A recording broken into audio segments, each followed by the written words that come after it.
അതിൻ്റെ ഒന്നാമത്തെ സെഷനാണ് ഇവിടെ നടക്കാൻ പോകുന്നത്. അപ്പോൾ 5 പ്രമേയങ്ങളിലായിട്ട് വിഭജിക്കപ്പെട്ടിരിക്കുന്ന റിസർച്ച് കോൺക്ലേവിൻ്റെ ഒന്നാമത്തെ സെഷൻ. ഇവിടെ പറയേണ്ടായി, റിസർച്ച് ചെയ്യുന്ന ആൾക്കാർക്ക് സ്വാതന്ത്ര്യം കൊടുക്കണം. സ്വാതന്ത്ര്യം കൊടുക്കേണ്ട ഒരു കാര്യമില്ല, സ്വാതന്ത്ര്യം കൊടുക്കാൻ പറ്റില്ല.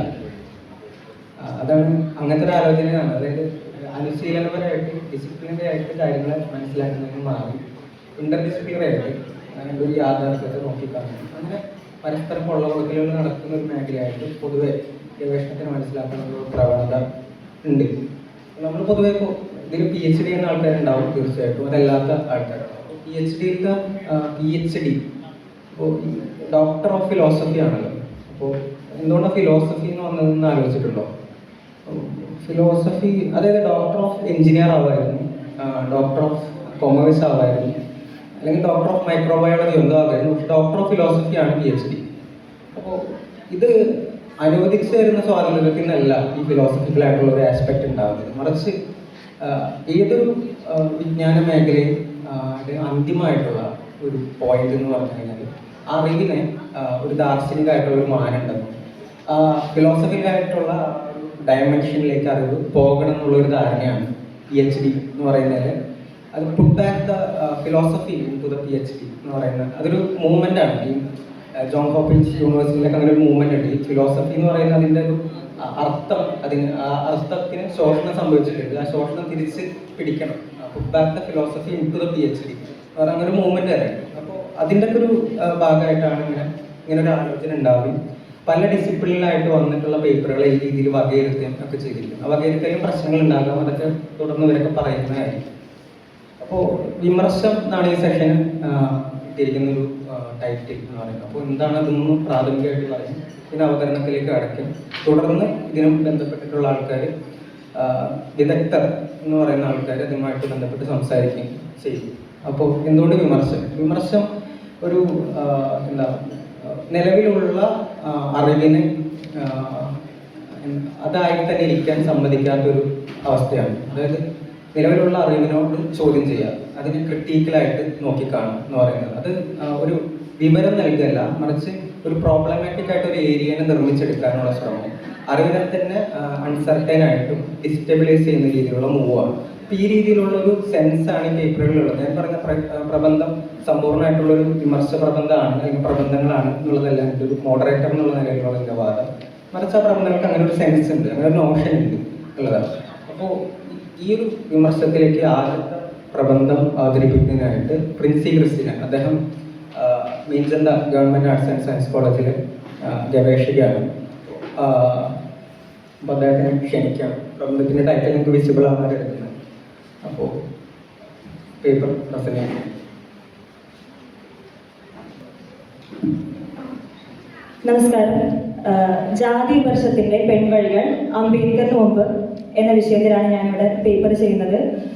ഈ ഒരു വിഷയത്തിൽ ഈ ഒരു പഠനത്തിനായി തിരഞ്ഞെടുത്തിരിക്കുന്ന പ്രധാനപ്പെട്ട താക്കോൽ വാക്കുകൾ ജാതി, ബ്രാഹ്മണിക്കനാൺപോയ്മ, ഉപസംസ്കൃതി എന്നിവയാണ്. ഇന്ത്യൻ സാമൂഹ്യഘടനയെ വിശകലനം ചെയ്യുന്നതിനുള്ള പ്രധാനപ്പെട്ട ഒരു രാഷ്ട്രീയ സമ്പർക്കമാണ് ജാതി എന്ന് പറയുന്നത്. ശ്രേണീകൃതമായൊരു ജാതി വ്യവസ്ഥയിൽ അധിഷ്ഠിതമാണ് ഇന്ത്യൻ സമൂഹം. വേദങ്ങളിലും പുരാണങ്ങളിലും ഒക്കെ ജാതിയെക്കുറിച്ച് പറയുന്നുണ്ട്. ചാതുർവർണ്ണ മായാസൃഷ്ടം എന്ന് ഭഗവത്ഗീതയിലും, അതുപോലെ തന്നെ ജാതി ദൈവനിർമ്മിതമാണെന്ന് ബൃഹദാരണ്യകോപനിഷത്തിലൊക്കെ പറയുന്നുണ്ട്. ഈ ജാതിധർമ്മം എന്താണെന്ന് നിശ്ചയിക്കുന്ന ശാസ്ത്രമാണ് ധർമ്മശാസ്ത്രങ്ങൾ. മനുസ്മൃതി, നാരദസ്മൃതി, പരാശര സ്മൃതി തുടങ്ങി ഏതാണ്ട് 20ഓളം ധർമ്മശാസ്ത്രങ്ങൾ ഇന്ത്യയിലുണ്ട്. ഇന്ത്യയിലെ ഭരണഘടനാ തത്വങ്ങളെക്കാൾ ഇന്ത്യയിലെ ജനവിഭാഗങ്ങളെ സ്വാധീനിക്കുന്നത് ധർമ്മശാസ്ത്രങ്ങളാണ്. ഈ മൂല്യാധിഷ്ഠിത മാനദണ്ഡങ്ങളുടെ അടിസ്ഥാനത്തിൽ ചില ജാതികളെ ഉയർന്നവയെന്നും മറ്റു ചിലതിനെ താഴ്ന്നവയെന്നുമാക്കി നിലനിർത്തുന്നതാണ് ഇന്ത്യൻ സമൂഹത്തിന്റെ അടിസ്ഥാനമായി വർത്തിക്കുന്ന അസമത്വത്തിന് കാരണമാകുന്നത്. സ്ത്രീകളെ, ദളിതർ, അതുപോലെ ആദിവാസികൾ, ശൂദ്രർ ഇവരുടെയൊക്കെ തരം താഴ്ത്തപ്പെടലിന് കാരണമാകുന്നത് ജാതി വ്യവസ്ഥയാണ്. ഈ ജാതിയെ പലരും വിമർശിച്ചിട്ടുണ്ട്. ബുദ്ധിസത്തിന്റെ സ്ഥാപകനായിട്ടുള്ള ഗൗതമ ബുദ്ധൻ, അതുപോലെ ജൈനിസത്തിന്റെ സ്ഥാപകനായ മഹാവീരൻ, ഇവരൊക്കെ ഹിന്ദു മതത്തിനകത്തുണ്ടായിരുന്ന ജാതി വ്യവസ്ഥയെ വിമർശിച്ചു വന്ന ആളുകളാണ്. അതുപോലെ തന്നെ ഹൈന്ദവ മതത്തിനകത്ത് തന്നെയുള്ള പലരും ഈ ജാതി വ്യവസ്ഥയെ വിമർശിച്ചിട്ടുണ്ട്.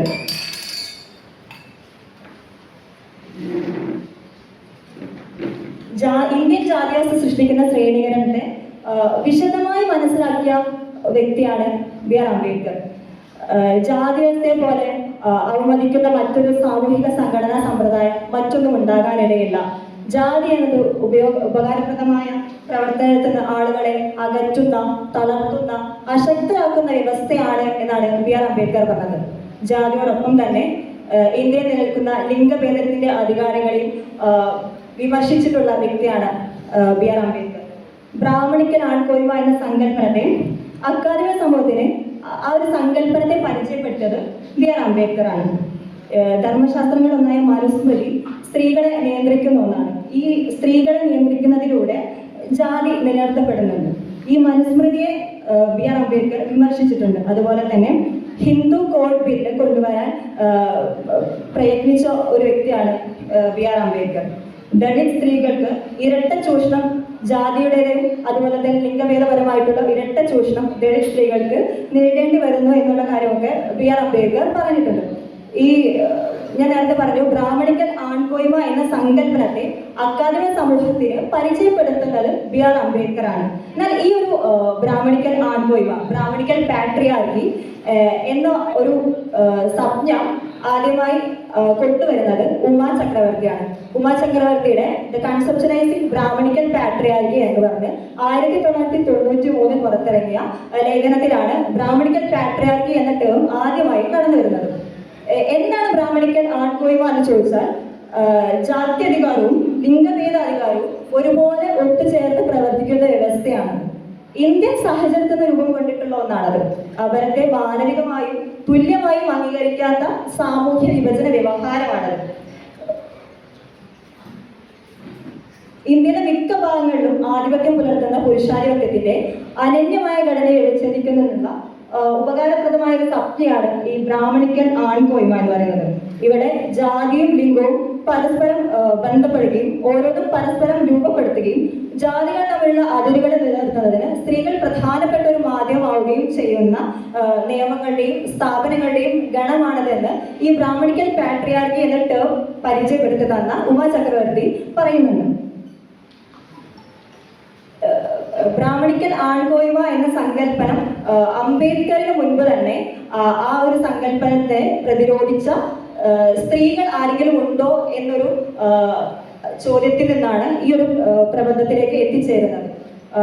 അങ്ങനെ ഒരു അംബേദ്കറിന് മുൻപ് തന്നെ ബ്രാഹ്മണിക്കൽ ആൺകോയ്മയെ പ്രതിരോധിക്കുന്ന സ്ത്രീ സമീപനങ്ങൾ ഇന്ത്യയിൽ ഉണ്ടായിട്ടുണ്ട്. അത്തരം ഒരു ചരിത്രം ഇന്ത്യക്ക് അവകാശപ്പെടാനുണ്ട്. അത്തരത്തിലുള്ള ചില സ്ത്രീകളുടെ ഉപസംസ്കൃതിയെ രൂപപ്പെടുത്തിയെടുക്കാനാണ് ഈ ഒരു പ്രബന്ധത്തിലൂടെ ശ്രമിക്കുന്നത്. ഇതിൽ ആദ്യം പറയാനുള്ള ആള് സാവിത്രിബായി ഫുലെയാണ്. സാവിത്രിബായി ഫുലെ 1831 മുതൽ 1897 കാലഘട്ടത്തിൽ ജീവിച്ചിരുന്ന ഒരു വ്യക്തിയായിരുന്നു.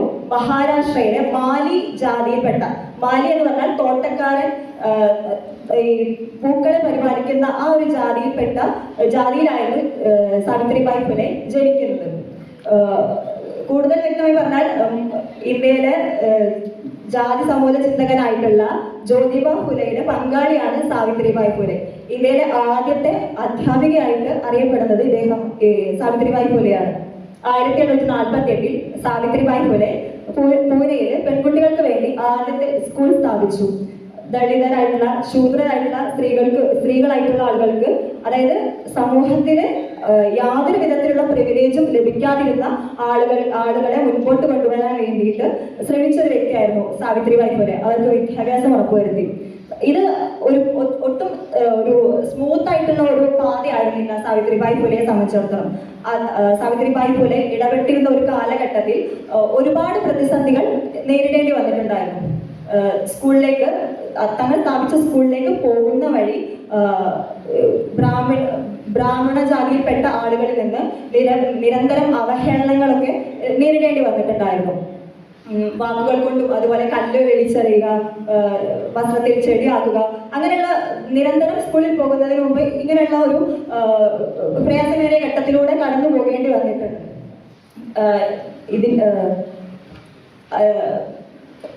സാരി വസ്ത്രം പോകുന്ന വഴി ധരിക്കുന്ന ആ വസ്ത്രം മാറ്റി വീണ്ടും ഒരു വസ്ത്രമൊക്കെ ധരിച്ചിട്ടൊക്കെ അത്രയും ഒരു എഫേർട്ട് എടുത്തിട്ടായിരുന്നു ഈ ഇത്തരം ഒരു പാതയിലേക്ക് സാവിത്രിബായി ഫുലെ കടന്നു വരുന്നത്. അതുപോലെ ഈ ബ്രാഹ്മണിക സംഹിതകൾ ഈ വിധവകൾക്ക് സ്വാതന്ത്ര്യമൊന്നും അനുവദിച്ചിട്ടില്ലായിരുന്നു. വിധവകളെ പുനർവിവാഹം ചെയ്യാനുള്ള ഒരു റൈറ്റ് ഒന്നും അവർക്കില്ലായിരുന്നു. വിധവ പുനർവിവാഹം, അതുപോലെ പുനരധിവാസം, ഈ ഒരു കാര്യത്തിലൊക്കെ സാവിത്രിബായി ഫുലെ ഇടപെട്ടിരുന്നു. മനുസ്മൃതിയെ എതിർത്തിരുന്നു.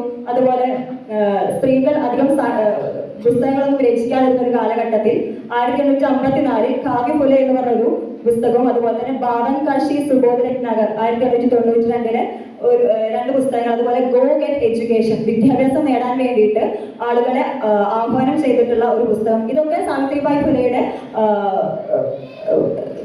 പങ്കുകളാണ്, സംഭാവനകളാണ്. അതുപോലെ ജ്യോതിബ ഫുലെ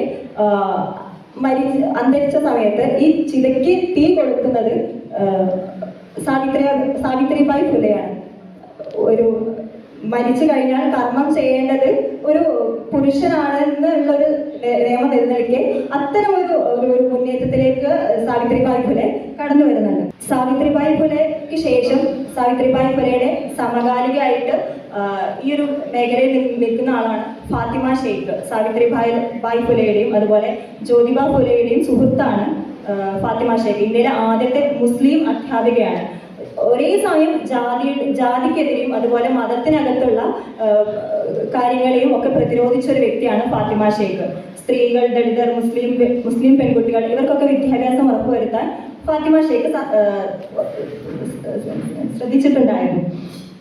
ഇനി മൂന്നാമത് പറയാനുള്ള ഒരു സ്ത്രീ എന്ന് പറയുന്നത് മുക്ത സാൽവെയാണ്. ജ്യോതിബ ഫുലെയും സാവിത്രിബായി ഫുലെയും കൂടി ചേർന്ന് സ്ഥാപിച്ച പുനെയിലെ പെൺകുട്ടികൾക്ക് വേണ്ടിയുള്ള സ്കൂളിൽ പഠിച്ച ഒരു പെൺകുട്ടിയായിരുന്നു മുക്ത സാൽവെ. തൻ്റെ 14ാമത്തെ വയസ്സിൽ 1855 ഫെബ്രുവരിയിലക്കം ജ്ഞാനോദയ മാസികയിൽ ഇന്ത്യൻ സാമൂഹ്യ വ്യവസ്ഥയിലെ ജാതി ലിംഗഭേദാധികാരങ്ങളെ വിമർശിച്ചുകൊണ്ട് മാങ് മഹാരാജ് ദുഃഖവിസ്ത എന്ന ലേഖനം എഴുതിയിട്ടുണ്ട്. മാങ് ജാതിയിൽപ്പെട്ട പെൺകുട്ടിയായിരുന്നു മുക്ത സാൽവെ. തങ്ങളുടെ ജാതിക്കാരെ എത്തരത്തിലാണ് ഒരു ബ്രാഹ്മൺ ആളുകളുടെ കടന്നുകയറ്റം എങ്ങനെയാണ് തങ്ങളെ ബാധിച്ചത്, തങ്ങൾക്ക് എന്തൊക്കെ പ്രശ്നങ്ങൾ നേരിടേണ്ടി വന്നു, പെൺകുട്ടികൾക്ക് തങ്ങളുടെ ജാതിയിൽപ്പെട്ട ആളുകൾക്ക് എത്തരത്തിലാണ് ഈ ഒരു അവരിൽ നിന്നും ആക്രമണങ്ങൾ നേരിടേണ്ടി വരുന്നത് എന്നുള്ള കാര്യങ്ങളൊക്കെ വിശദമാക്കി 14ാമത്തെ വയസ്സിലാണ് ഈ ഒരു ലേഖനം എഴുതുന്നത്. ഈ ഒരു ലേഖനം വളരെ വിപ്ലവാത്മകമായ ഒരു ലേഖനമായിരുന്നു. ഇന്ത്യയിലെ ആദ്യത്തെ ദളിത് എഴുത്തുകാരി എന്നാണ് ഈ മുക്ത സാൽവെ അറിയപ്പെടുന്നത്. മുക്ത സാൽവെയുടെ ലേഖനത്തിലുള്ളൊരു വരികളുണ്ട്. ഒരാൾക്ക് മാത്രം വിശേഷാവകാശം നൽകുകയും ബാക്കിയുള്ളവർ നിഷേധിക്കപ്പെടുകയും ചെയ്യുന്ന ആ മതം ഭൂമിയിൽ നിന്ന് അപ്രത്യക്ഷമാകട്ടെ.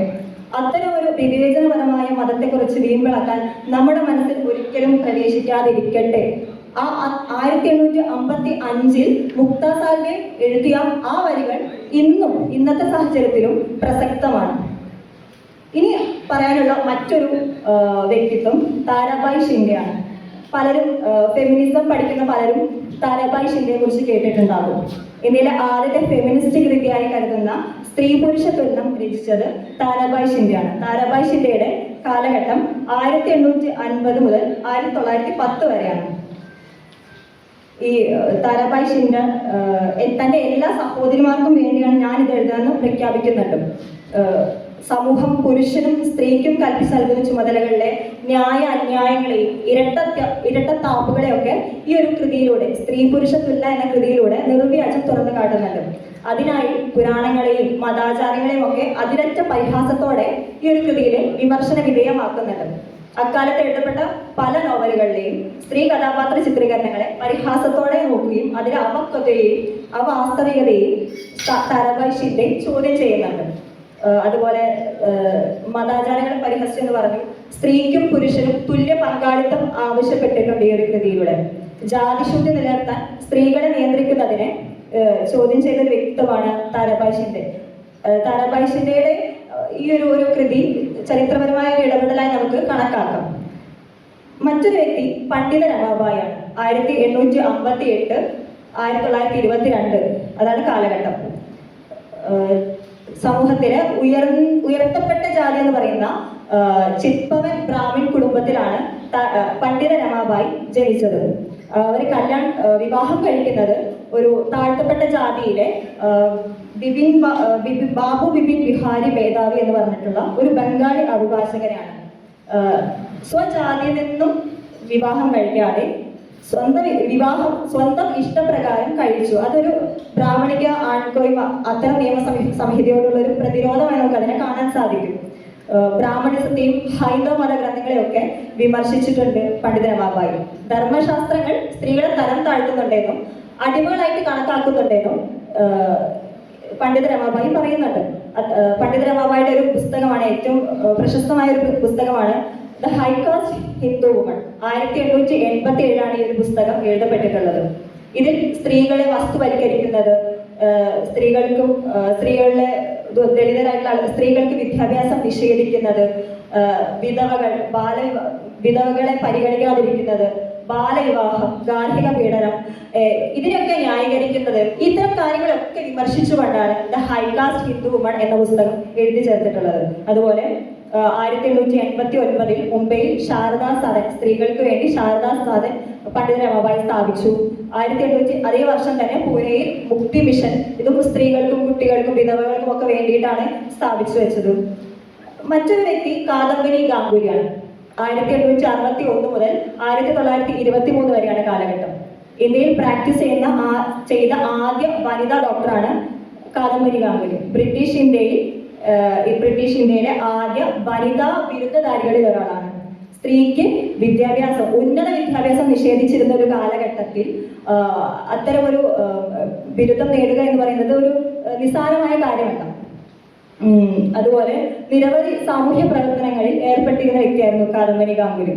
1891 തനിക്കെതിരെ അപകീർത്തിപരമായ പരാമർശങ്ങൾ പ്രസിദ്ധീകരിച്ച ബംഗബസി എന്ന് പറഞ്ഞ മാഗസിന്റെ എഡിറ്ററായ മോഹേഷ് ചന്ദ്രപാലിനെതിരെ കാദംബരി ഗാംഗുലി പരാതി നൽകിയിരുന്നു. പിന്നെ അതുപോലെ സ്ത്രീകൾ, കുട്ടികൾ ഇവരുടെയൊക്കെ വിദ്യാഭ്യാസത്തിന് വേണ്ടി പ്രവർത്തിച്ച വ്യക്തിയായിരുന്നു കാദംബരി ഗാംഗുലി. 1890 കൽക്കട്ടയിൽ വെച്ച് നടന്ന ഇന്ത്യൻ നാഷണൽ കോൺഗ്രസിൽ ഇന്ത്യയിലെ സ്ത്രീകളുടെ രാഷ്ട്രീയ പങ്കാളിത്തത്തെ കുറിച്ച് കാദംബരി ഗാംഗുലിയുടെ പ്രഭാഷണം ഉണ്ടായിരുന്നു. അതുപോലെ 1891 ബ്രിട്ടീഷ് ഗവൺമെന്റ് പാസ്സാക്കിയ ഒരു നിയമമാണ് ഏജ് ഓഫ് കൺസെന്റ് ആക്ട്. ഈ ഒരു ഏജ് ഓഫ് കൺസെന്റ് ആക്ട് എന്ന് പറഞ്ഞാൽ വിവാഹിതരായിക്കോട്ടെ ബാല്യവിവാഹം നടന്നിരുന്ന, ശൈശവിവാഹം നടന്നിരുന്ന ഒരു കാലഘട്ടമാണെന്ന് നമ്മൾ ശ്രദ്ധിക്കണം. ആ ഒരു സമയത്ത് വിവാഹം കഴിച്ചതോ വിവാഹം കഴിക്കാത്തതോ ആയ പെൺകുട്ടികൾ അവരുടെ സമ്മതപ്രകാരമോ അല്ലാതെയോ ഉള്ള ഒരു സെക്ഷൽ ഇന്റർകോഴ്സിന് ഉള്ള പ്രായപരിധി 10 നിന്നും 12 ഉയർത്താനുള്ള 10 നിന്നും 12 ഉയർത്താനുള്ള ഒരു നിയമമായിരുന്നു. ബ്രിട്ടീഷ് ഗവൺമെന്റ് പുറത്തിറക്കിയ ഒരു നിയമമായിരുന്നു ഏജ് ഓഫ് കൺസെന്റ് ആക്ട്. ഇത് ഈ ഒരു നിയമം പാസ്സാക്കാൻ വേണ്ടി റിപ്പോർട്ട് നൽകാൻ വേണ്ടി ബ്രിട്ടീഷ് ഗവൺമെന്റ് സമീപിച്ചത് കാദംബരി ഗാംഗുലിയാണ്. കാദംബരി ഗാംഗുലി നൽകിയ റിപ്പോർട്ടിന്റെ ഫലമായിട്ടാണ് പിന്നീട് അത്തരം ഒരു നിയമം പാസ്സാക്കിയത്. വേറൊരു വ്യക്തി രമാബായി റാനഡെയാണ്. I shall be educated and I shall educate others. ഞാൻ വിദ്യാഭ്യാസം നേടും, ഞാൻ മറ്റുള്ളവരെയും വിദ്യാഭ്യാസത്തിന്റെ വഴിയിലേക്ക് നയിക്കും എന്ന് പറഞ്ഞൊരു വ്യക്തിയാണ്. സ്ത്രീ വിദ്യാഭ്യാസത്തെ പ്രോത്സാഹിപ്പിച്ചു. അതുപോലെ 1886 പൂനെയിൽ ആദ്യത്തെ പെൺകുട്ടികളുടെ സ്കൂൾ സ്ഥാപിച്ചത് രമാബായി റാനഡെയാണ്. 1908 സേവാ സദൻ സ്ഥാപിച്ചു. ഈ സേവാ സദൻ സ്ത്രീകൾ, വിധവകൾ ഇവരുടെയൊക്കെ പുനരധിവാസം ലക്ഷ്യമിട്ടായിരുന്നു ഒരു സ്ഥാപനം സ്ഥാപിച്ചത്. അവരുടെ സ്ത്രീകളുടെയും അതുപോലെ വിധവകളുടെയും വിദ്യാഭ്യാസം, തൊഴിൽ പരിശീലനം, അവർക്ക് നിയമസഹായം പ്രൊവൈഡ് ചെയ്യൽ, ഇത്തരം കാര്യങ്ങളായിരുന്നു ഈ ഒരു സേവാ സദന്റെ മുഖ്യ ലക്ഷ്യമായി കണ്ടിരുന്നത്. പിന്നെ സ്ത്രീകളെ പൊതുസമൂഹത്തിലേക്ക് കൊണ്ടുവരാൻ പ്രോത്സാഹിപ്പിച്ച വ്യക്തിയായിരുന്നു രമാബായി റാനഡെ. മറ്റൊരു വ്യക്തി രുക്മാബായിയാണ്. കൊളോണിയൽ ഇന്ത്യയിൽ പ്രാക്ടീസ് ചെയ്ത ആദ്യ വനിതാ ഡോക്ടറാണ് രുക്മാബായി.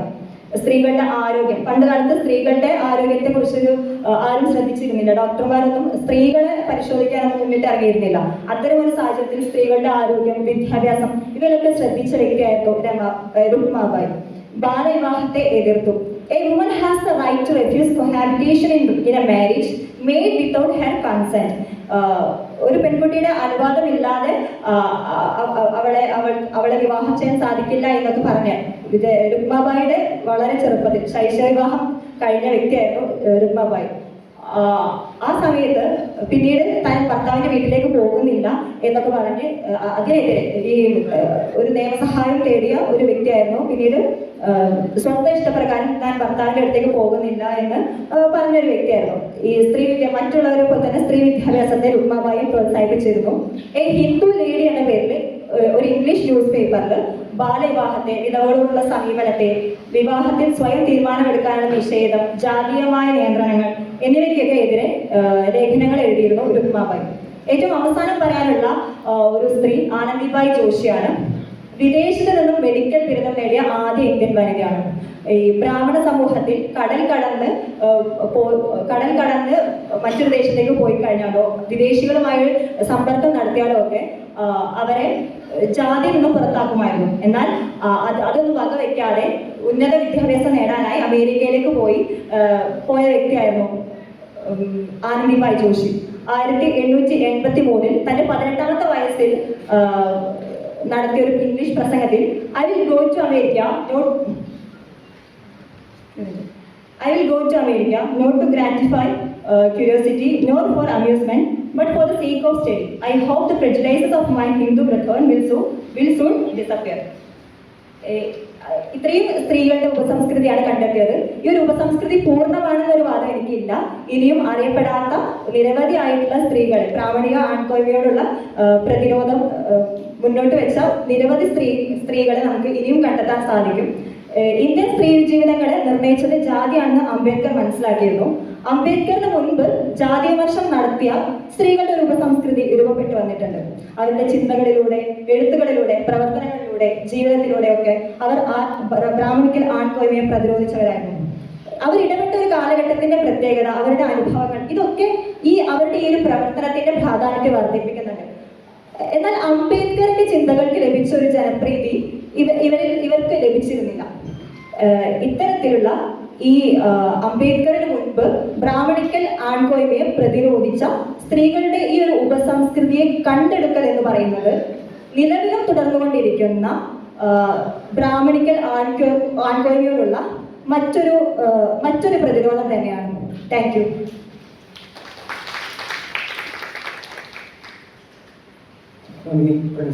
അടുത്ത പ്രബന്ധം റിട്രാക്ഷനിൽ കുരുങ്ങുന്ന ഇന്ത്യൻ ഗവേഷണ കേന്ദ്രം എന്ന് പറയുന്നതാണ്. അത് അവതരിപ്പിക്കുന്നത് കാലിക്കറ്റ് സർവകലാശാലയിലെ ഗവേഷക വിദ്യാർത്ഥിയായിട്ടുള്ള സുനീഷ നൽകിയാണ്, ലൈബ്രറി ആൻഡ് ഇൻഫർമേഷൻ വകുപ്പില്. അപ്പോൾ അദ്ദേഹത്തിന് അതിനായിട്ട് ക്ഷണിക്കുകയാണ്.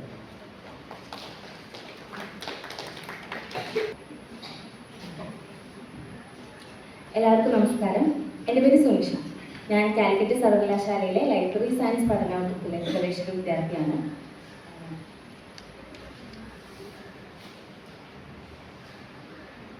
എൻ്റെ research adviser doctor Shyamili C, അതേ ഡിപ്പാർട്ട്മെൻറ്റിലെ അസിസ്റ്റന്റ് പ്രൊഫസറാണ്.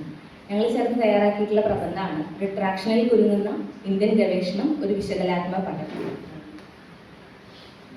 തുടങ്ങാമെന്ന് തോന്നുന്നു. ഏറ്റവും മെയിനായിട്ട് ഞാൻ ഈ പ്രബന്ധത്തിലൂടെ നിങ്ങളുടെ മുന്നിലേക്ക് എത്തിക്കുന്നത് അക്കാദമിക് പബ്ലിക്കേഷനുകളിലുള്ള റിട്രാക്ഷൻ എന്ന് പറയുന്ന കൺസെപ്റ്റിനെയാണ്. റിട്രാക്ഷൻ എന്താണ്, എങ്ങനെയാണ് റിട്രാക്ഷൻ ഇന്ത്യൻ ഗവേഷണത്തിൽ പ്രതിഫലിക്കുന്നത് എന്നുള്ളതിനെ കുറിച്ചൊക്കെ നമ്മൾ ചർച്ച ചെയ്യുന്നുണ്ട്. അതിനു മുന്നായിട്ട് കഴിഞ്ഞ കുറച്ച് കാലയളവിൽ ഇന്ത്യൻ ഗവേഷണത്തിൽ ഉണ്ടായ വളർച്ചയെ നിങ്ങളുടെ മുന്നിലേക്ക് എത്തിക്കാമെന്നാണ് ഞാൻ കരുതുന്നത്. ഒരു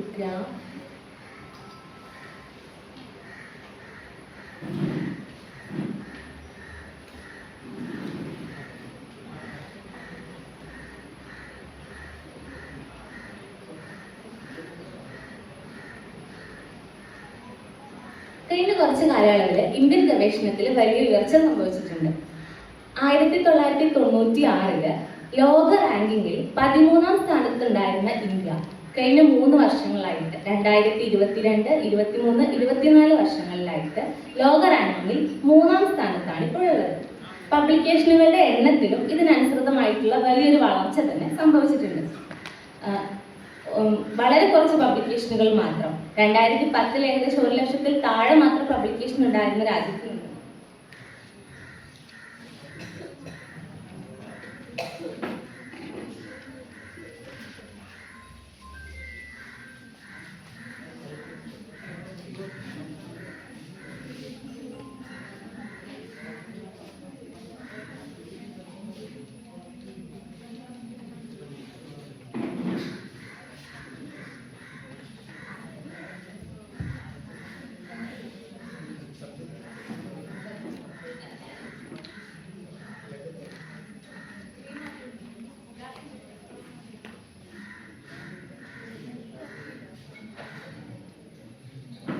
രണ്ടായിരത്തി 2010 1 ലക്ഷത്തിൽ താഴെ മാത്രം പബ്ലിക്കേഷൻ ഉണ്ടായിരുന്ന രാജ്യത്ത് നിന്ന് 2024 എത്തുമ്പോൾ 3.5 ലക്ഷത്തിലധികം പബ്ലിക്കേഷനുകൾ ഇന്ത്യയിൽ നിന്ന് ഉണ്ടായിട്ടുണ്ട്.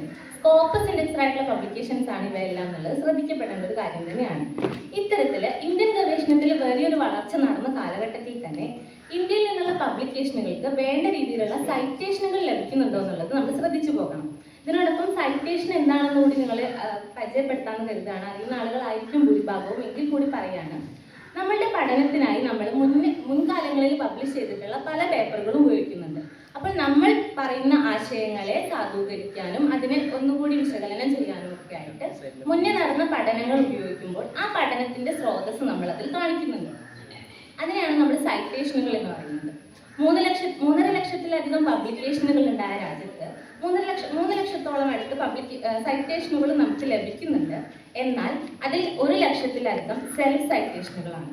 ഒരാൾ അയാളുടെ തന്നെ പബ്ലിഷ്ഡ് ആയിട്ടുള്ള ഒരു പേപ്പറിനെ വീണ്ടും സൈറ്റ് ചെയ്യുന്നതിനെയാണ് നമ്മൾ സെൽഫ് സൈറ്റേഷനുകൾ എന്ന് പറയുന്നത്. ഉയർന്നു വരുന്ന സെൽഫ് സൈറ്റേഷനുകൾ ഒരു പബ്ലിക്കേഷന്റെ ക്വാളിറ്റിയിൽ എന്തോ പിഴവ് സംഭവിച്ചിട്ടുണ്ട് എന്നുള്ളതിന്റെ ഒരു ഉദാഹരണമായിട്ടാണ് നമ്മൾ കാണുന്നത്. അപ്പൊ ഇന്ത്യയിൽ നിന്ന് കൂടി വരുന്ന സെൽഫ് സൈറ്റേഷനുകളും ഡോക്യുമെന്റുകൾക്ക് വേണ്ട രീതിയിലുള്ള സൈറ്റേഷനുകൾ ലഭിക്കാതിരിക്കുന്ന അവസ്ഥയും ഇന്ന് ഇന്ത്യൻ ഗവേഷണത്തിൽ നിലനിൽക്കുന്നുണ്ട്. ഇതോടൊപ്പം ഇന്ത്യയുടെ എച്ച് ഇൻഡെക്സ് 925 എന്നുള്ള ഇതിലാണ് നിൽക്കുന്നത്. ഇതിൽ പ്രശ്നം വരുന്നത് ഇന്ത്യയേക്കാൾ റാങ്കിങ്ങിൽ പിറകിൽ നിൽക്കുന്ന പല രാജ്യങ്ങളിൽ നിന്നും കുറവ് പബ്ലിക്കേഷനുകളിൽ നിന്ന് തന്നെ കൂടുതൽ സൈറ്റേഷനുകളും ഉയർന്ന എച്ച് ഇൻഡെക്സും നമുക്ക് കാണാൻ സാധിക്കുന്നുണ്ട്. ഇത്തരത്തിൽ നല്ലൊരു രീതിയിലുള്ള മുന്നേറ്റം ഡോക്യുമെന്റുകളുടെ എണ്ണത്തിലും റാങ്കിങ്ങിലും സംഭവിച്ചിട്ടും അതിന്റെ വിസിബിലിറ്റി ഇത്രത്തോളം കിട്ടാത്തതിന് പിന്നിൽ എന്തൊക്കെയായിരിക്കും കാരണം? ഇന്ത്യൻ ഗവേഷണത്തിൽ അതിന് ന്യായീകരിക്കാൻ പറ്റുന്ന കുറച്ച് പ്രശ്നങ്ങളും വെല്ലുവിളികളും ഉണ്ട് എന്നുള്ളതാണ് ഇത് നമുക്ക് മനസ്സിലാക്കാൻ കഴിയുന്നത്. അതിനെ സാധൂകരിക്കുന്ന മറ്റൊരു വിഷയമാണ് ഗവേഷകർ ഏറ്റവും കൂടുതലായി നേരിടുന്ന പ്രസിദ്ധീകരണങ്ങളുടെ എണ്ണത്തെ കേന്ദ്രീകരിക്കുന്ന ഒരു ടെൻഡൻസി. എത്ര പബ്ലിക്കേഷൻസ് നമ്മുടെ ഭാഗത്തു നിന്ന് ഉണ്ടായി എന്നുള്ള ചോദ്യമാണ് നമ്മൾ ഏറ്റവും കൂടുതലായിട്ട് നേരിടുന്നത്. ആ പബ്ലിക്കേഷനുകളുടെ ക്വാളിറ്റിയോ ആശയപരമായ കഴിവോ ഒന്നും തന്നെ അവിടെ അസസ് ചെയ്യപ്പെടുന്നില്ല. ഏറ്റവും കൂടുതലായിട്ട് നമ്മളോട് ചോദിക്കുന്നത് നിങ്ങൾ എത്ര പേപ്പർ പബ്ലിഷ് ചെയ്തു, ഏത് പ്ലാറ്റ്ഫോമിൽ പബ്ലിഷ് ചെയ്തു എന്നുള്ളൊരു കാര്യമാണ്.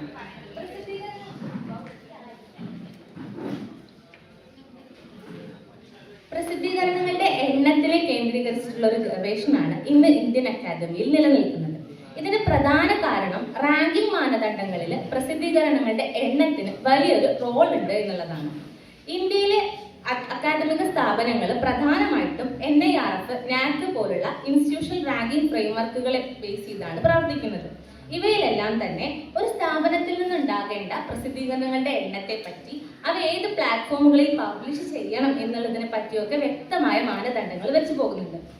അപ്പോൾ ഇത്തരത്തിൽ പ്രസിദ്ധീകരണങ്ങളുടെ എണ്ണത്തെ കേന്ദ്രീകരിക്കുന്ന ഒരു റാങ്കിംഗ് ഫ്രെയിംവർക്ക് നിലനിൽക്കുമ്പോൾ ഗവേഷകർ, അധ്യാപകരായിക്കോട്ടെ വിദ്യാർത്ഥികളായിക്കോട്ടെ, ഗവേഷണത്തിൽ ഏർപ്പെടുന്ന ഏതൊരാളും അവരുടെ പബ്ലിക്കേഷനുകളുടെ എണ്ണം കൂട്ടുക, വർദ്ധിപ്പിക്കുക എന്നുള്ളൊരു സ്വാഭാവികമായ രീതിയിലേക്ക് ആളുകൾ മാറിപ്പോകും. ഇതിനോടൊപ്പം ഗവേഷകർ തന്നെ മുന്നോട്ട് വയ്ക്കുന്ന മറ്റ് സംഭാവനകൾ ഉണ്ടെങ്കിൽ അവയൊന്നും ഈ രീതിയിൽ അസസ് ചെയ്യപ്പെടുന്നില്ല. അല്ലെങ്കിൽ ഗവേഷണത്തിന് അനുയോജ്യമായിട്ടുള്ള ഒരു കാലാവസ്ഥ ആ ഒരു സ്ഥാപനത്തിലുണ്ടോ അല്ലെങ്കിൽ രാജ്യത്ത് നിലനിൽക്കുന്നുണ്ടോ എന്നുള്ള വിഷയങ്ങളൊന്നും തന്നെ അവിടെ അസസ് ചെയ്യപ്പെടുന്നില്ല. മറിച്ച് ഗവേഷണങ്ങളുടെ എണ്ണത്തിന് കൂടുതലായ പ്രാധാന്യം കൽപ്പിക്കപ്പെടുകയും ചെയ്യുന്നു. ഈ അവസ്ഥയിൽ സ്വാഭാവികമായും എങ്ങനെയും പബ്ലിക്കേഷനുകളുടെ എണ്ണം വർദ്ധിപ്പിക്കണമെന്ന ചിന്ത വരികയും ഇത് പല രീതിയിലുള്ള മിസ്കണ്ടക്റ്റുകളിലേക്ക്, അക്കാദമിക് ആയിട്ടുള്ള ധാർമ്മിക ലംഘനങ്ങളിലേക്ക് കടക്കുകയും ചെയ്യുന്നുണ്ട്. ഇത്തരത്തിൽ സംഭവിക്കുന്ന എല്ലാ ധാർമ്മിക ലംഘനങ്ങൾക്കും അതിൻ്റെതായ ഒരു പരിണിത ഫലമുണ്ട് എന്നുള്ളത് തന്നെയാണ് സത്യം. അത്തരത്തിലുള്ള ഒരു ഫലമായിട്ടാണ് നമ്മൾ റിട്രാക്ഷനെ കാണുന്നത്. ഒരു പ്രബന്ധം അല്ലെങ്കിൽ ഒരു ലേഖനം അത് പബ്ലിഷ് ചെയ്തതിന് ശേഷം അതിലെന്തെങ്കിലും ധാർമ്മികപരമായ അല്ലെങ്കിൽ ആശയപരമായ തെറ്റുകളോ പിഴവുകളോ ഗുരുതരമായവ കണ്ടുപിടിക്കുകയാണെങ്കിൽ അത് പ്രസിദ്ധീകരണ രംഗത്ത് നിന്നും പിൻവലിക്കപ്പെടുന്നു അല്ലെങ്കിൽ റിട്രാക്റ്റഡ് ആവുന്നു.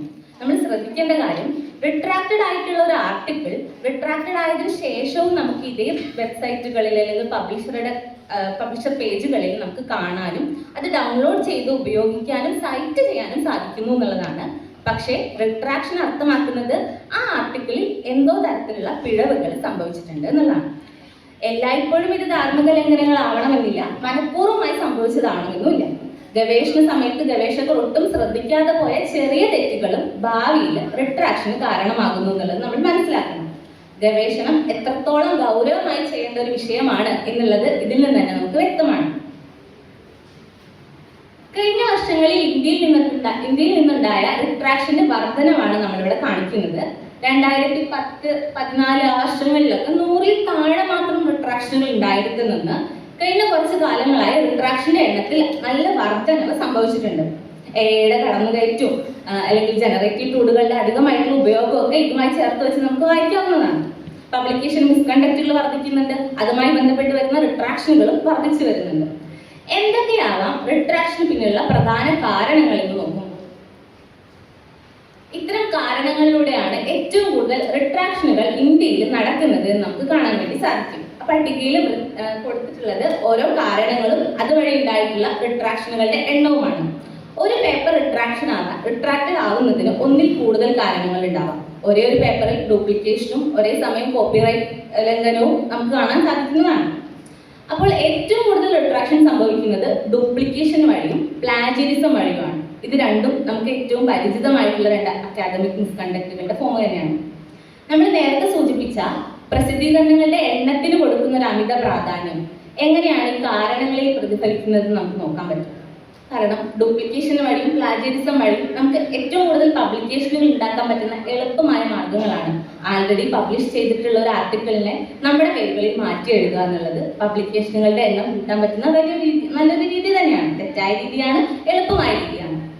അപ്പോൾ ഏറ്റവും കൂടുതൽ റിട്രാക്ഷനുകൾ ഉണ്ടാകുന്നത് ഈ കാരണങ്ങൾ കൊണ്ടാണെന്ന് പറയുമ്പോൾ പബ്ലിക്കേഷൻ പ്രഷർ, പബ്ലിക്കേഷന്റെ എണ്ണം കൂട്ടാനുള്ള പ്രഷർ ഇവിടെ ഇമ്പാക്ട് ചെയ്യുന്നുണ്ട് നമുക്ക് മനസ്സിലാക്കാൻ പറ്റും.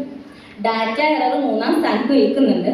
അത് ഞാൻ നേരത്തെ സൂചിപ്പിച്ച ഗവേഷണത്തിന്റെ സമയത്ത് നമ്മൾ ശ്രദ്ധിക്കാതെ പോകുന്ന പല എററുകളും കാരണമാവാം പിന്നീട് റിട്രാക്ഷനുകൾ സംഭവിക്കുന്നത്. ഇതുകൂടാതെ മനഃപൂർവ്വമല്ലാത്ത കാരണങ്ങളും ഉണ്ട്, അല്ലെങ്കിൽ അറിവില്ലായ്മ കൊണ്ട് സംഭവിക്കുന്ന റിട്രാക്ഷനുകളും ഉണ്ട്. കോപ്പിറൈറ്റ് ലംഘനം കാരണം ഉണ്ടാകുന്ന റിട്രാക്ഷനുകൾ ഇതുമായി ചേർത്ത് വെച്ച് വായിക്കാവുന്ന കാര്യങ്ങളാണ്. റിട്രാക്ഷനെ കുറിച്ച് നിങ്ങൾക്ക് കൂടുതൽ അറിയാനും കൂടുതൽ വിവരങ്ങൾ ശേഖരിക്കാനും താല്പര്യമുണ്ടെങ്കിൽ റിട്രാക്ഷൻ വാച്ച് ഡാറ്റാബേസ് എന്നൊരു ഡാറ്റാബേസ് നിലവിലുണ്ട്. ലോകമാനം നടക്കുന്ന റിട്രാക്ഷനുകളെ ക്രോഡീകരിച്ച് ഒരു പ്ലാറ്റ്ഫോമിൽ കൊണ്ടുവരിക എന്നുള്ളതാണ് റിട്രാക്ഷൻ വാച്ച് ഡാറ്റാബേസ് ചെയ്യുന്നത്. ഇതേ സോഴ്സിൽ നിന്നാണ് ഞാൻ എൻ്റെ ഡാറ്റകൾ ശേഖരിച്ചത്. ഇനി നമ്മൾ ഗവേഷണം ചെയ്യുമ്പോൾ നമ്മൾ ഗവേഷണം ചെയ്യുന്ന സ്ഥാപനങ്ങളുടെ ക്രെഡിബിലിറ്റി എത്രത്തോളം ഉണ്ട് എന്നുള്ളത് നമ്മൾ നോക്കാറുണ്ട്. നമ്മുടെ സ്ഥാപനങ്ങൾ നമുക്ക് ഏറ്റവും പ്രിയപ്പെട്ടവ തന്നെയാണ്.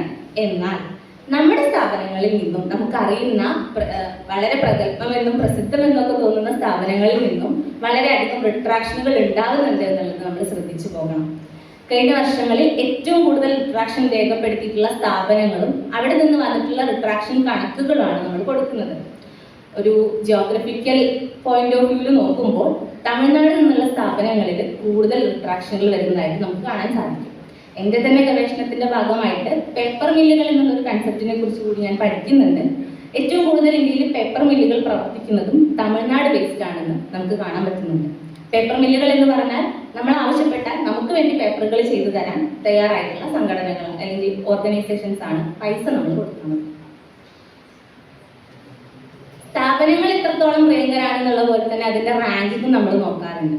നമ്മുടെ ഇന്ത്യയിലെ പ്രധാനപ്പെട്ട ഒരു ഇൻസ്റ്റിറ്റ്യൂഷൻ റാങ്കിങ് ആണ് NIRF, national institution ranking framework എന്ന് പറയുന്നത്. 2024 NIRF റാങ്കിങ്ങിൽ ആദ്യ 10 സ്ഥാനങ്ങളിൽ നിൽക്കുന്ന സ്ഥാപനങ്ങളാണ് ഇവിടെ കൊടുത്തിട്ടുള്ളത്. അവയിൽ നിന്നുള്ള റിട്രാക്ഷൻ കണക്കുകളും ഞാനിവിടെ ചേർക്കുന്നുണ്ട്. ഈ സ്ഥാപനങ്ങളിൽ നിന്നുണ്ടാകുന്ന റിട്രാക്ഷനുകൾ അവർ പബ്ലിഷ് ചെയ്യുന്ന ഡോക്യുമെന്റുകളുടെ എണ്ണം വെച്ച് നോക്കുമ്പോൾ വളരെ തുച്ഛമായിരിക്കും. എന്നാൽ പോലും റാങ്കിങ്ങിൽ മുന്നിൽ നിൽക്കുന്ന പല സ്ഥാപനങ്ങളിൽ നിന്നും റിട്രാക്റ്റഡ് ആകുന്ന പബ്ലിക്കേഷനുകൾ കൂടി വരുന്നുണ്ട് എന്നുള്ളൊരു കാര്യം നമ്മളിവിടെ മനസ്സിലാക്കി പോകണം. റിട്രാക്ഷൻ 1 or 2 ആണെങ്കിൽ പോലും ഗവേഷണത്തിൽ വന്നിട്ടുള്ള ഒരു പിഴവിനെ തന്നെയാണ് അത് ചൂണ്ടിക്കാണിക്കുന്നത് എന്നുള്ളത് നമ്മൾ മനസ്സിലാക്കണം. ഏതൊക്കെ പഠന വിഷയങ്ങളിലാണ് ഏറ്റവും കൂടുതൽ റിട്രാക്ഷനുകൾ നടക്കുന്നത്? ബിസിനസ് അല്ലെങ്കിൽ ടെക്നോളജി റിലേറ്റഡ് ആയ പഠന വിഷയങ്ങൾ, ഫിസിക്കൽ സയൻസ് അല്ലെങ്കിൽ ബേസിക് സയൻസ്, ഇവയിലാണ് ഏറ്റവും കൂടുതൽ റിട്രാക്റ്റഡ് ആയിട്ടുള്ള പബ്ലിക്കേഷനുകൾ നമ്മൾ കാണുന്നത്. താരതമ്യേന ഹ്യൂമാനിറ്റീസിലും അല്ലെങ്കിൽ സോഷ്യലിലും ഒക്കെ റിട്രാക്റ്റഡ് ആയ ആർട്ടിക്കിളുകൾ കുറവാണ് ഇതുവരെ രേഖപ്പെടുത്തിയിട്ടുള്ളത്. ഇതാണ് വിഷയാടിസ്ഥാനത്തിലുള്ള ഇന്ത്യയിൽ നിന്നുള്ള റിട്രാക്ഷനുകളുടെ ഒരു വിവരണം നമുക്ക് നൽകുന്നത്. അപ്പൊ ഇത്തരത്തില് പബ്ലിക്കേഷന്റെ പ്രഷറും പബ്ലിക്കേഷൻ അല്ലെങ്കിൽ ഗവേഷണം നല്ല രീതിയിൽ മുന്നോട്ട് കൊണ്ടുപോകാൻ പറ്റാത്ത പല സാഹചര്യങ്ങളും ഇന്ത്യയിൽ നിലനിൽക്കുമ്പോൾ, അതിന്റെ ഫലമായിട്ട് ഇത്രയധികം റിട്രാക്ഷനുകളും അതിന്റെ അനന്തര ഫലങ്ങളും സംഭവിക്കുമ്പോൾ ഇന്ത്യയുടെ ഗവേഷണ നിലവാരം മെച്ചപ്പെടുത്താൻ നമുക്ക് ഓരോരുത്തർക്കും എന്തൊക്കെ ചെയ്യാൻ കഴിയും എന്നുള്ളതൊരു ചോദ്യമാണ്. ആദ്യത്തെ ഉത്തരം എന്ന് പറയുന്നത്, ഗവേഷണ നിലവാരം മെച്ചപ്പെടുത്തുക എന്ന് പറയുന്നത് ഗവേഷകരുടെ മാത്രം ഒരു ഉത്തരവാദിത്തമല്ല. അതിന് പുറകിൽ നിൽക്കുന്ന രാജ്യത്തിന്റെ മൊത്തം അവസ്ഥയും ഭരണകർത്താക്കളും അല്ലെങ്കിൽ അതിന്റെ അതോറിറ്റിയായി പ്രവർത്തിക്കുന്ന എല്ലാവരും തന്നെ കൂട്ടായ പ്രവർത്തനത്തിലൂടെ ചെയ്യേണ്ട കാര്യമാണ് ഗവേഷണ നിലവാരം മെച്ചപ്പെടുത്തുക എന്നുള്ളത്. അപ്പൊ ഈ പഠനത്തിലൂടെയും അധ്യാപകരും ഗവേഷകരുമായുള്ള ചർച്ചകളിലൂടെയും ഉരുത്തിരിഞ്ഞു വന്ന കുറച്ച് നിർദ്ദേശങ്ങളാണ് ഇനി നിങ്ങളുടെ മുന്നിലേക്ക് വയ്ക്കാനുള്ളത്. ആദ്യമായിട്ട് അക്കാദമിക് പ്രസിദ്ധീകരണങ്ങളെ അവയുടെ ക്വാളിറ്റി അടിസ്ഥാനമാക്കി വിലയിരുത്തണം. എണ്ണം എന്നുള്ള കൺസെപ്റ്റ് എത്രത്തോളം പ്രധാനമാണെന്ന് നമുക്കറിയാം. അതിനോടൊപ്പം തന്നെ ക്വാളിറ്റിയെ കൂടി അനലൈസ് ചെയ്യുന്ന ഒരു രീതി നിലവിൽ വരണം എന്നുള്ളതാണ് പറയാനുള്ളത്. അതിനോടൊപ്പം പറയാനുള്ള ഒരു കാര്യം, ഒരു അക്കാദമിക് പ്രസിദ്ധീകരണത്തിന്റെ ക്വാളിറ്റി എല്ലായ്പ്പോഴും അത് പബ്ലിഷ് ചെയ്തു വന്ന ജേർണലിനെയോ പബ്ലിഷറിനെയോ ആസ്പദമാക്കി ആയിരിക്കില്ല എന്നുള്ളതാണ്. ഇമ്പാക്ട് ഫാക്ടർ കൂടുതലുള്ള ഒരു ജേർണലിൽ വന്നിട്ടുള്ള എല്ലാ ആർട്ടിക്കിളുകളും ക്വാളിറ്റി ഒരുപാടുള്ളതാണ് എന്ന് നമുക്ക് എല്ലായ്പ്പോഴും പറയാൻ സാധിക്കില്ല. പകരം ആ പ്രസിദ്ധീകരണത്തിനുള്ളിലെ ആശയവും അതിന്റെ ഘടനയ്ക്കുമൊക്കെ പ്രാധാന്യം നൽകുന്ന ഒരു റാങ്കിംഗ് മാനദണ്ഡം നമ്മൾ കൊണ്ടുവരേണ്ടതുണ്ട്. ധാർമ്മിക പ്രശ്നങ്ങൾ ഒന്നുമില്ലാതെയാണ് ഒരു ലേഖനം പ്രസിദ്ധീകരിക്കപ്പെടുന്നത് എന്ന് ഉറപ്പാക്കാനുള്ള മുൻകരുതലുകൾ എടുക്കേണ്ടതുണ്ട്. പബ്ലിഷ് ചെയ്യുന്ന സമയത്ത് ശ്രദ്ധിക്കാതെ പോകുന്ന ധാർമ്മിക പ്രശ്നങ്ങളാണ് പിന്നീട് റിട്രാക്ഷനായി നമുക്ക് മുന്നിലെത്തുന്നത്. ഒരു പേപ്പർ 2010 പബ്ലിഷ് ചെയ്ത് 2015 റിട്രാക്റ്റഡ് ആവുന്നത് എങ്കിൽ ഈ 5 വർഷ കാലയളവിൽ ഈ പേപ്പർ പല ആളുകൾ ഉപയോഗിക്കാനും സൈറ്റ് ചെയ്യാനും അവരുടെ പഠനങ്ങളിൽ അതിലെ ആശയങ്ങൾ ഉൾപ്പെടുത്താനും സാധ്യതയുണ്ട്. അപ്പോൾ ഒരു തെറ്റിൽ നിന്ന് വലിയൊരു തെറ്റിലേക്ക് എന്ന രീതിയിൽ ഈ ഒരു ചങ്ങല ഇങ്ങനെ കൂടിപ്പോകുന്നതായിട്ട് നമുക്ക് കാണാം. അത് മറികടക്കുന്നതിന് വേണ്ടി പബ്ലിഷ് ചെയ്യുന്ന സമയത്ത് തന്നെ ധാർമ്മിക പ്രശ്നങ്ങൾ ഇല്ലാതെയാണ് ഇത് പബ്ലിഷ് ചെയ്യുന്നത് എന്നുള്ളത് ഒരു ഉറപ്പ് നമുക്ക് ലഭിക്കേണ്ടതുണ്ട്. റാങ്കിംഗ് സ്കെയിലുകളിൽ പഠന വിഷയത്തിന് അനുസൃതമായിട്ടുള്ള ഇളവുകൾ, മാറ്റങ്ങൾ ഉൾപ്പെടുത്തണം. നിലവിലെ ഇന്ത്യൻ റാങ്കിംഗ് സിസ്റ്റം എല്ലാം തന്നെ എല്ലാ സബ്ജക്റ്റുകളെയും ഒരേ രീതിയിലാണ് റാങ്ക് ചെയ്യുന്നത്. ഞാനൊരു ഉദാഹരണം പറയാൻ ആഗ്രഹിക്കുകയാണ്. സയൻസിലും ഡ്രാമ സ്കൂളിലും വർക്ക് ചെയ്യുന്ന 2 അധ്യാപകർ, അവർക്ക് റാങ്കിങ്ങിലോ അല്ലെങ്കിൽ പ്രൊമോഷൻ ബേസ്ഡ് ആയിട്ടുള്ള എല്ലാവിധ മാനദണ്ഡങ്ങളും ഒരേ രീതിയിലാണുള്ളത്. എന്നാൽ ഡ്രാമ സ്കൂളിൽ വർക്ക് ചെയ്യുന്ന ഒരു അധ്യാപകന് പ്രസിദ്ധീകരണങ്ങളുടെ എണ്ണം വളരെ കുറവാണ്. അതും സ്കോപ്പസ് ഇൻഡെക്സഡ് ആയിട്ടുള്ള കെയർ ലിസ്റ്റഡ് ആയിട്ടുള്ള പ്രസിദ്ധീകരണങ്ങൾ കുറവാണ് എന്ന് തന്നെ ഇരിക്കും. അദ്ദേഹം കുറച്ച് കുട്ടികളെ ചേർത്ത് ഒരു ഡ്രാമയുടെ തന്നെ ഒരു പുതിയ രൂപം ആവിഷ്കരിച്ചിട്ടുണ്ടെങ്കിൽ ആ പഠന വിഷയത്തിന് അവർക്ക് കൊടുക്കാൻ പറ്റുന്ന ഏറ്റവും വലിയ സംഭാവനയാണത്. എന്നാൽ മാനദണ്ഡങ്ങളിൽ ഒന്നും തന്നെ ഇത്തരം സംഭാവനകളെ ശരിയായ രീതിയിൽ അളക്കാനുള്ള സ്കെയിലുകൾ ഇല്ല. മറിച്ച് പബ്ലിക്കേഷനുകളുടെ എണ്ണം മാത്രം നോക്കി നിർണ്ണയിക്കുന്ന പ്രൊമോഷൻ അല്ലെങ്കിൽ സ്ഥാനമാനങ്ങളായിക്കോട്ടെ അതിലൊരു ഡിസ്ക്രിമിനേഷൻ നമുക്ക് കാണാൻ സാധിക്കുന്നുണ്ട്. അപ്പോൾ ഓരോ വിഷയങ്ങളെയും അതിന്റെ തനതായ രീതിയിൽ വിശകലനം ചെയ്യണം അല്ലെങ്കിൽ വിലയിരുത്തണം എന്നുള്ളൊരു ആശയമാണ് മുന്നോട്ട് വയ്ക്കുന്നത്. അക്കാദമിക് സ്ഥാപനങ്ങളിൽ പബ്ലിക്കേഷനുകളുടെ എണ്ണം കൂടണം എന്നുള്ളതോടൊപ്പം തന്നെ ഗവേഷണത്തെ മുന്നോട്ട് നടത്തുന്ന ഒരു അന്തരീക്ഷം സൃഷ്ടിക്കപ്പെടണം. അതിന് സാമ്പത്തികമായിട്ടുള്ള ഏറ്റവും ബേസിക് ആയിട്ടുള്ള ഇൻഫ്രാസ്ട്രക്ചർ തൊട്ട് മെച്ചപ്പെട്ട് വരണം എന്നുള്ളതും ഇവിടെ ശ്രദ്ധിക്കേണ്ട ഒരു കാര്യമാണ്. ഗവേഷകർക്ക് പ്രസിദ്ധീകരണങ്ങളുമായി ബന്ധപ്പെട്ട സഹായങ്ങൾ നൽകണം, പ്രസിദ്ധീകരണ ഫണ്ട് സ്ഥാപിക്കണം. പല സ്ഥാപനങ്ങളിലും പ്രസിദ്ധീകരണ ഫണ്ട് ഇപ്പോൾ നിലനിൽക്കുന്നുണ്ട്, പക്ഷെ അത് ഉണ്ട് എന്നുള്ള കാര്യം ഗവേഷകർക്ക് പോലും അറിയില്ല എന്നുള്ളതാണ്. അല്ലെങ്കിൽ കാലാനുസൃതമായിട്ടുള്ള മാറ്റങ്ങൾ അതിൽ കൊണ്ടുവരുന്നില്ല എന്നുള്ളതാണ്. അപ്പൊ വ്യക്തവും കാലത്തിനനുസൃതമായുള്ള മാറ്റങ്ങൾ വരുന്ന ഒരു പ്രസിദ്ധീകരണ ഫണ്ടും സ്ഥാപിക്കപ്പെടണം. അധ്യാപകരെ വിലയിരുത്തുന്നതിൽ അവർ കൈകാര്യം ചെയ്യുന്ന മറ്റ് ഉത്തരവാദിത്തങ്ങൾ കൂടി പരിഗണിക്കണം, അവരുടെ ജോലിയുടെ സ്വഭാവം കൂടി പരിഗണിക്കണം. അഡ്മിനിസ്ട്രേറ്റീവ് ഡ്യൂട്ടി ഒരുപാട് നന്നായി ചെയ്യുന്ന ഒരു അധ്യാപകന് അതേസമയം അക്കാദമിക് പ്രസിദ്ധീകരണങ്ങൾ കുറയുന്ന സാഹചര്യം ഉണ്ടാകും. എന്നാൽ അവരുടെ പ്രൊമോഷൻ സമയത്ത് അല്ലെങ്കിൽ അവരെ വിലയിരുത്തുന്ന സമയത്ത് പ്രസിദ്ധീകരണങ്ങളുടെ എണ്ണം മാത്രം നോക്കുമ്പോൾ അതേ സ്ഥാപനത്തിന് വേണ്ടി അവർ ചെയ്തിട്ടുള്ള മറ്റ് ഉത്തരവാദിത്തങ്ങൾ, മറ്റു വർക്കുകൾ അവിടെ വിലയിരുത്തപ്പെടാതെ പോവാണ്. ആ ഒരു സാഹചര്യം ഉണ്ടാവാൻ പാടില്ല. പിന്നെ പ്രസിദ്ധീകരണങ്ങളിൽ റിട്രാക്ഷൻ എന്നൊരു കൺസെപ്റ്റ് നിലനിൽക്കുന്നു എന്നുള്ളതും റിട്രാക്ഷൻ ഒരു പ്രശ്നമാണ് എന്നുള്ളതും ഗവേഷകർക്കിടയിൽ ധാരണ ഉണ്ടാവണം. അതിൽ ധാരണ ഉണ്ടാക്കാനുള്ള പ്രവർത്തനങ്ങൾ നമ്മുടെ ഭാഗത്തു നിന്ന് ഉണ്ടാവണം. റാങ്കിങ് സമയത്ത് അത് സ്ഥാപനങ്ങളുടെ റാങ്കിങ് ആയിക്കോട്ടെ, ഗവേഷകരുടെ പേഴ്സണൽ റാങ്കിങ് ആയിക്കോട്ടെ, റിട്രാക്ഷൻ എന്നൊരു ഘടകത്തെ കൂടി അല്ലെങ്കിൽ ക്വാളിറ്റി പബ്ലിക്കേഷൻസ് ആണോ എന്നുള്ള ഒരു ഘടകത്തെ കൂടി ഉൾപ്പെടും. മികച്ച ഗവേഷണം ഉറപ്പാക്കാൻ എന്തൊക്കെ ചെയ്യാൻ പറ്റും, അതിന്റെ പഠനങ്ങളായിക്കോട്ടെ, നിർദ്ദേശങ്ങളായിക്കോട്ടെ, സഹായങ്ങളായിക്കോട്ടെ, അത് വ്യക്തവും കാലാനുസൃതമായ മാറ്റത്തോടു കൂടിയും നടപ്പിലാക്കണം. അത് മുന്നോട്ട് കൊണ്ടുപോവുകയും വേണം എന്നുള്ളതാണ് പറയാനുള്ളത്. ഇതോടൊപ്പം നമ്മൾ ശ്രദ്ധിക്കേണ്ട കാര്യം, ഗവേഷണം നമ്മൾ ചെയ്യുന്ന ഒരു തൊഴിലാണ്. നമ്മുടെ പേരിൽ പബ്ലിഷ് ചെയ്യപ്പെടുന്ന ഓരോ വർക്കുകളും നമ്മുടെ പേരിൽ ആജീവനാന്ത രേഖകളായിട്ട് അവിടെ ഉണ്ടാവുന്നവയാണ്. അതിൽ തെറ്റുകൾ വരരുത് എന്നുള്ളത് നമ്മുടെ ഓരോരുത്തരുടെയും പ്രാഥമികമായ കർത്തവ്യമാണ്. നമ്മൾ നിരന്തരം പഠനങ്ങൾ നടത്തുകയും നമുക്ക് സമൂഹത്തോടുള്ള ഉത്തരവാദിത്വം മനസ്സിലാക്കുകയും ചെയ്ത് ധാർമ്മികമായ മൂല്യങ്ങളെ മുൻനിർത്തി മാത്രം ഗവേഷണം ചെയ്യാൻ ശ്രദ്ധിക്കുക എന്നുകൂടി പറഞ്ഞുകൊണ്ട് നിർത്തുകയാണ്.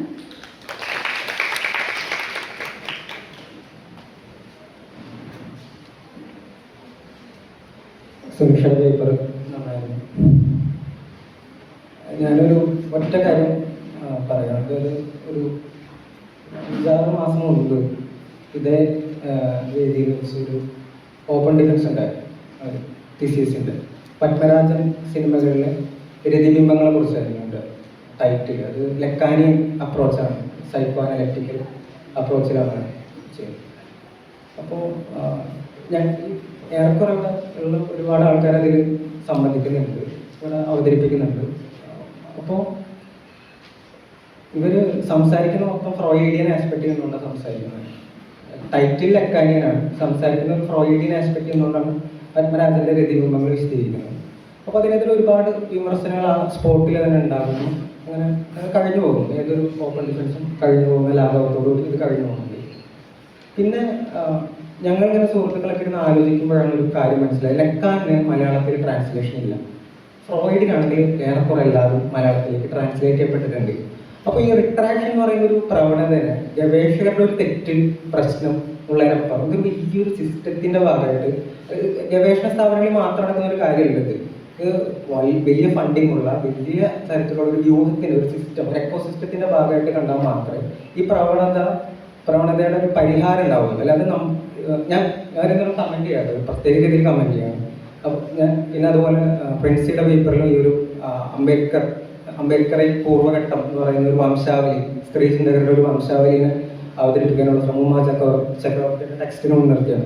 2002 മറ്റോ ടെക്സ്റ്റിന് മുൻനിർത്തി. അപ്പോൾ ഇതിൽ മറ്റ് ഈ വിമർശനം എന്ന് പറയുന്ന പ്രമേയത്തെ കുറിച്ച് സംസാരിക്കാൻ ഡോക്ടർ KV ശശി ഇവിടുത്തെ അധ്യാപകനാണ്.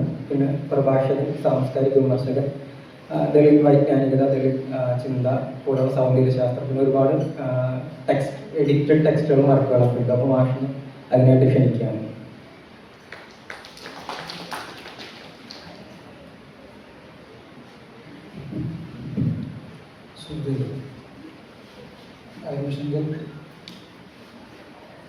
ഗ്രാമത്തിൽ വലിയ പ്രതീക്ഷകൾ വെച്ച് പുറത്തിയിട്ടാണ് ഈ 2 പ്രബന്ധാവതാരകരെ വിളിച്ചത്.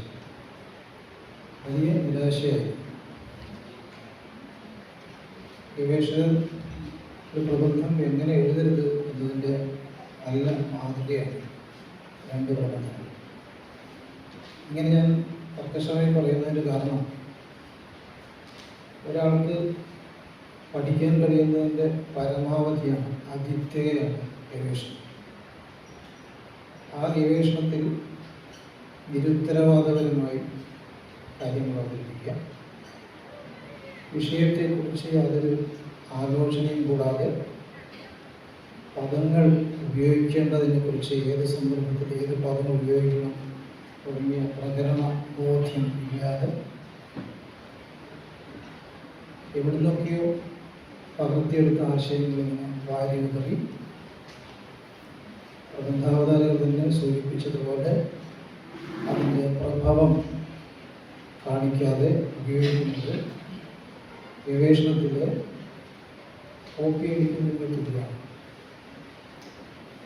അപ്പോൾ ഈ രണ്ട് ഗവേഷകരും അതിൻ്റെ തുടക്കത്തിലാണെങ്കിൽ അവരുടെ വിഷയം നേരെ ചൊവ്വേ ചർച്ച ചെയ്തതിൻ്റെ ഗൈഡുണ്ടെങ്കിൽ ഗൈഡിനോടോ വിഷയത്തെക്കുറിച്ച് ധാരണയുള്ള ആളുകളോടോ സംസാരിച്ച് പോകണം. അംബേദ്കറേക്ക് റദ്ദ് ചെയ്യുന്ന തരത്തിലാണ് ചില കാര്യങ്ങൾ പറയുന്നത്. അപ്പം അദ്ദേഹം പറഞ്ഞതുപോലെ വിമർശം എന്നൊരു വാക്ക് അത്യാവശ്യമായിട്ട് ഓർക്കേണ്ട. ക്രിട്ടിക് എന്ന് ഇംഗ്ലീഷിൽ പറയുന്ന ഒരു വാക്ക്, അത് മലയാളത്തിൽ സാഹിത്യ വിമർശനമല്ല.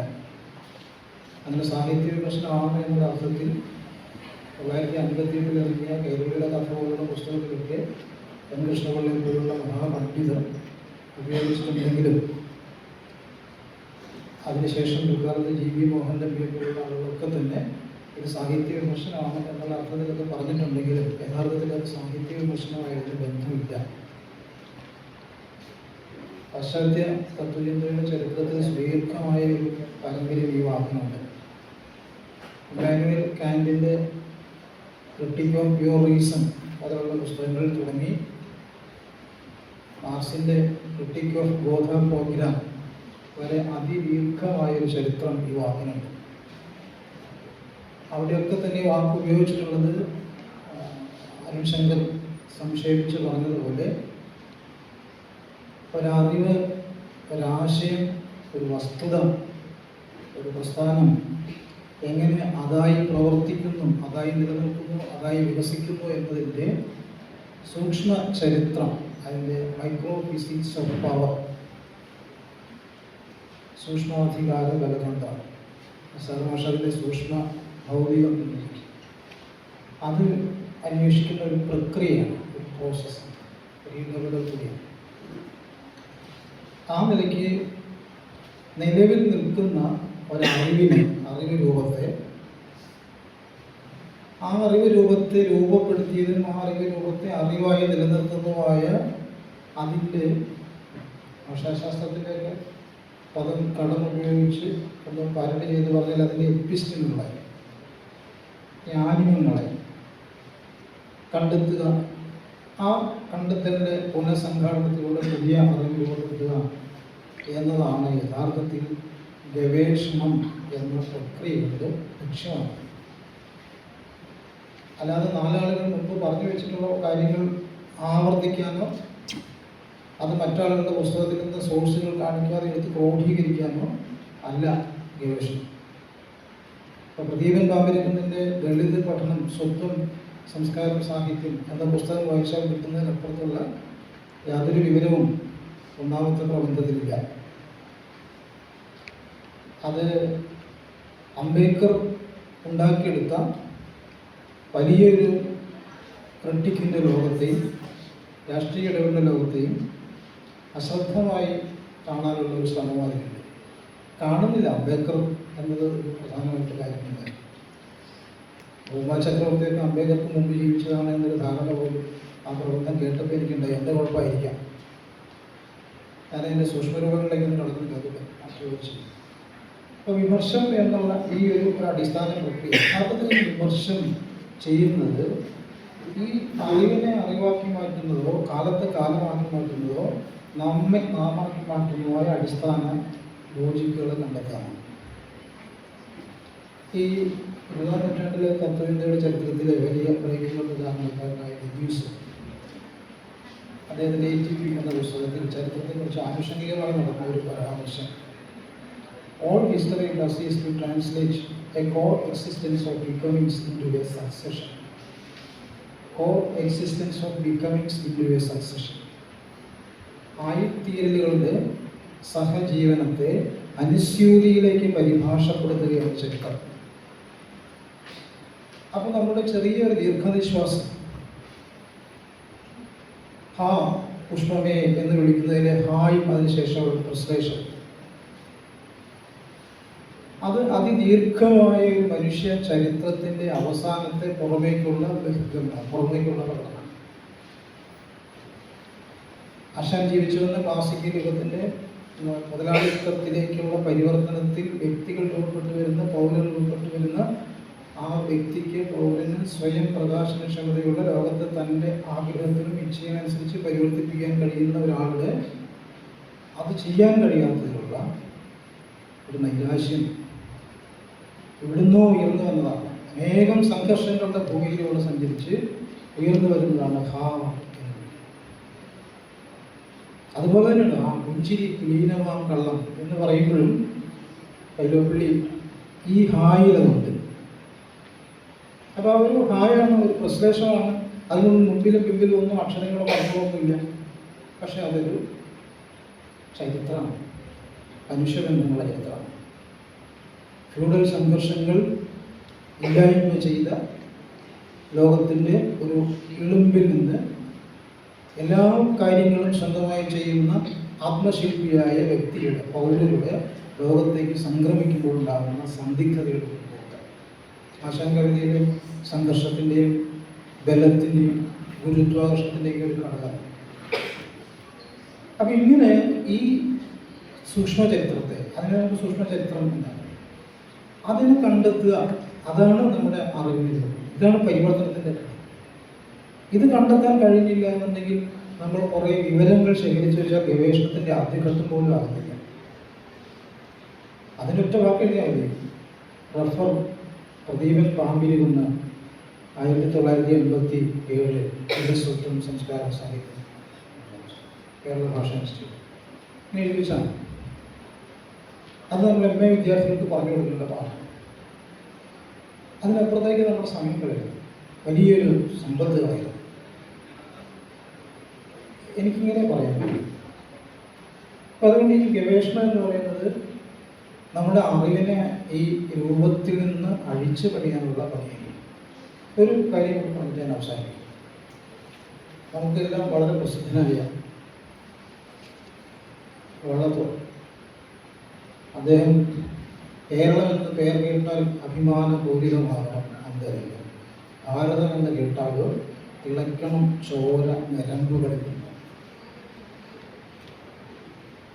ഇതൊക്കെ വലിയ കവിയുടെ ലക്ഷണമായിട്ടാണ് നമ്മുടെ ആദ്യത്തെ സാഹിത്യത്തിൽ മുതൽ ഏറ്റവും അവസാനം ഫ്ലോപ്പി ഡിസ്ക് എഴുതിയ സാഹിത്യത്തിൽ വരെ പറയും. അടുത്ത ലക്ഷണം ഞാൻ ചോദിക്കുന്നത്, ഇത് ആരുടെ രക്തമാണ് തിളയ്ക്കേണ്ടത്? എൻ്റെ രക്തം തിളയ്ക്കില്ല. കേരളത്തിലെ കോടാനുകോടികളായ ദളിതരുടെ രക്തം തിളയ്ക്കില്ല.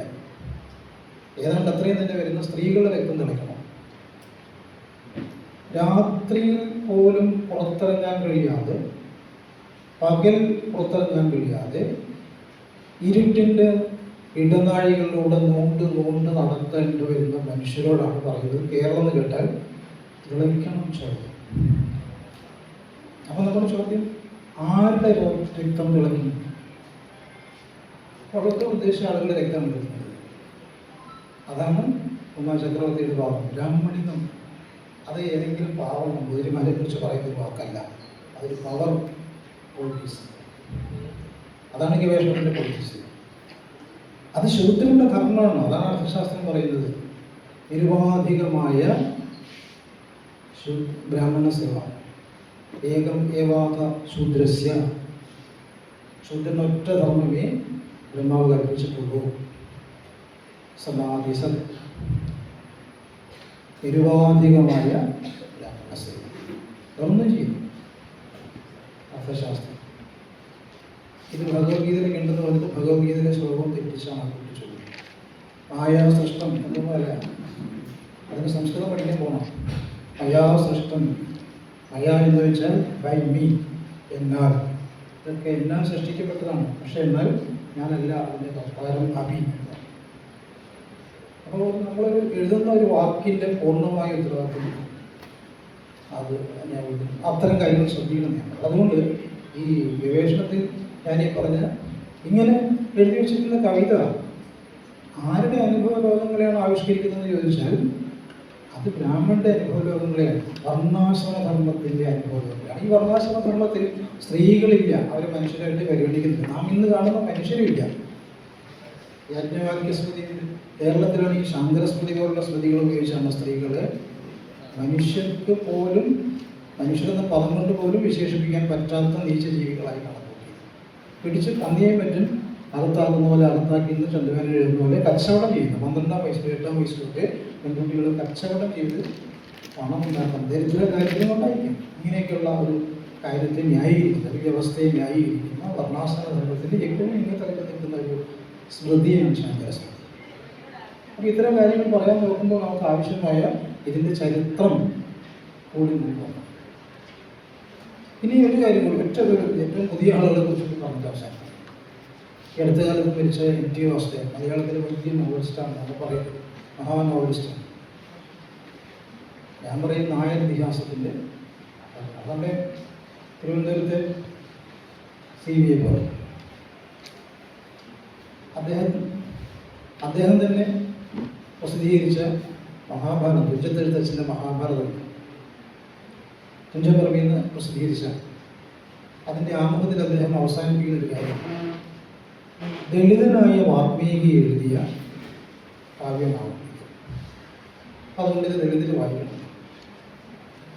വാൽമീകി ദളിതരല്ല എന്ന് ഈ തുഞ്ചത്തെഴുത്തച്ഛൻ എഴുതിയ മഹാഭാരതത്തിൻ്റെ തന്നെ വ്യാസോൽപത്തി എന്നുള്ള ആ ഭാഗത്തിലെ 4 ചെറിയ ഭാഗങ്ങൾ വായിച്ചാൽ, 4-8 പാദങ്ങൾ വായിച്ചാൽ ഏതൊരു കോമൺ സെൻസുള്ള ആൾക്കും മനസ്സിലാവും. ഇപ്പോൾ MT വാസുദേവനൊക്കെ മനസ്സിലാക്കാത്തതുകൊണ്ടാണോ വായിക്കാത്തതാണ്. അതിൽ അദ്ദേഹം പറയുന്ന വ്യാസൻ പരാശരൻ എന്ന് പറയുന്ന ബ്രാഹ്മണന് സത്യവതി എന്ന ഒരു അപ്സര സ്ത്രീയിൽ ക്ഷത്രിയനായ ചേതി രാജാവിന് ഉണ്ടായ പുത്രിയാണ്.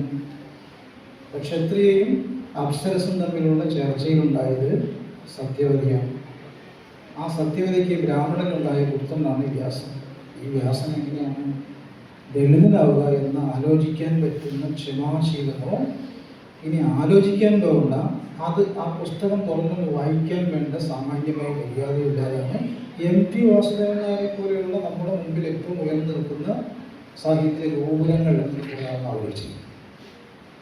അപ്പം ഞാൻ പറഞ്ഞു വരുന്നത് ഇതാണ് നമ്മുടെ സാമാന്യ ലോകത്തെ നിർണ്ണയിച്ചുകൊണ്ടിരിക്കുന്ന അടിസ്ഥാന ലോജിക്. ഇതിനെയാണ് ഗവേഷണത്തിൻ്റെ രാഷ്ട്രീയം എന്ന് പറയുന്നത്. ഇതാണ് പവർ പൊളിറ്റിക്സ്. ഈ ലോകം ആരുടേതാണെന്ന് ചോദിച്ചാൽ ഈ ലോകം ബ്രാഹ്മണൻ്റെ. ആരാണ് ഈ ലോകത്ത് ഉണ്ടാക്കിയെന്ന് വെച്ചാൽ വിരാട് കൃഷ്ണൻ. അങ്ങനെ 4 ഭാഗത്ത് നിന്ന് കാലിൽ നിന്ന് ശോധന ഉണ്ടായി. ഏറ്റവും അവസാനം ഏറ്റവും വൃത്തിയുള്ള ഭാഗത്തുണ്ടായതുകൊണ്ട് ശോധന. അപ്പോൾ മുഖം ആസീർ, ബ്രാഹ്മണോ മുഖം ആസീർ. ബാഹുരാജന്യപ്രദ ഒരു തദസ്യ യസ് വൈശ്യ അഭ്യാം ശൂദ്രോ അചായത ശൂദ്രോ അഭ്യാം അചായത. ശൂദ്രൻ പാദത്തിൽ വെച്ചു. ഇത് വേറെ എവിടെ തിരഞ്ഞുകൊണ്ട് അദ്ദേഹത്തിൻ്റെ 10-ാം മണ്ഡലം നോക്കിയാൽ മതി. ഇതിങ്ങനെ തന്നെ ദീർഘമായിട്ട് എഴുതി വെച്ചിരിക്കുക. ഇനി സംസ്കൃതം വായിച്ചാൽ മനസ്സിലാവാത്തപ്പോൾ വള്ളത്തോട് തർജ്ജമ ചെയ്തിട്ടുണ്ട്. ഇനി അത് മധ്യത്തിൽ തർജ്ജമ ചെയ്തിട്ടുണ്ട്. ഇനി അതല്ലാതെ ഋഗ്വേദ സംഹിത എന്ന പേര് DC കുറിച്ച് അടുത്ത കാലത്ത് വീണ്ടും ഇറക്കിയിട്ടുണ്ട്. ഇതൊക്കെ വായിക്കാം. എന്നിട്ട് ഇതൊക്കെ കാണാതെ നമ്മളിതെല്ലാം ബ്രാഹ്മണൻ്റെയാണ് എന്ന് പറഞ്ഞു. ഇതിങ്ങനെയല്ല എന്ന് പറഞ്ഞ ആളാണ് അംബേദ്കർ. അതിനാണ് അദ്ദേഹം ഗ്രേഡഡ് ഇൻഇക്വാലിറ്റി എന്ന് പറഞ്ഞത്. അദ്ദേഹം പറഞ്ഞത് സാഹോദര്യത്തിൻ്റെ എല്ലാ പ്രാഥമിക ചലനങ്ങളെയും ഇല്ലാതെയാക്കുന്ന പ്രശംസനീയമായൊരു വ്യവസ്ഥയാണ് വർണ്ണാശ്രമം. അതുകൊണ്ടാണ് അത് കത്തിച്ചത് ചുറ്റുകൾ. അപ്പം ഇത്തരം കാര്യങ്ങൾക്കൊക്കെ സൈദ്ധാന്തികമായ അടിത്തറ ഉണ്ടാവുന്ന അംബേദ്കറാണ്. ഞാൻ പറഞ്ഞു വരുന്നത് ഈ ഗവേഷണത്തിൽ കാണിക്കേണ്ട വിമർശം എന്നുള്ള അടിസ്ഥാന പ്രവർത്തന പ്രക്രിയ അത് നമുക്ക് കൈയൊഴിയേണ്ടതുണ്ട്. അത് കൈയൊഴിയുന്നുള്ളതാണ് ഈ എൻ്റെ പ്രവർത്തനത്തിൽ ഞാൻ കണ്ടത്. ഇത് മറ്റൊരു അങ്ങനെ കാണും. അതുകൊണ്ട് ഇത് ഗവേഷകർ അത് സ്വയം തിരുത്തും എന്ന് തിരുത്തിയിട്ടില്ലെങ്കിൽ ഈ പറയുന്ന അപകടത്തിലേക്ക് അവർ പോകും ഉള്ളൊരു മുന്നറിയിപ്പ് നൽകുന്നു. നന്ദി.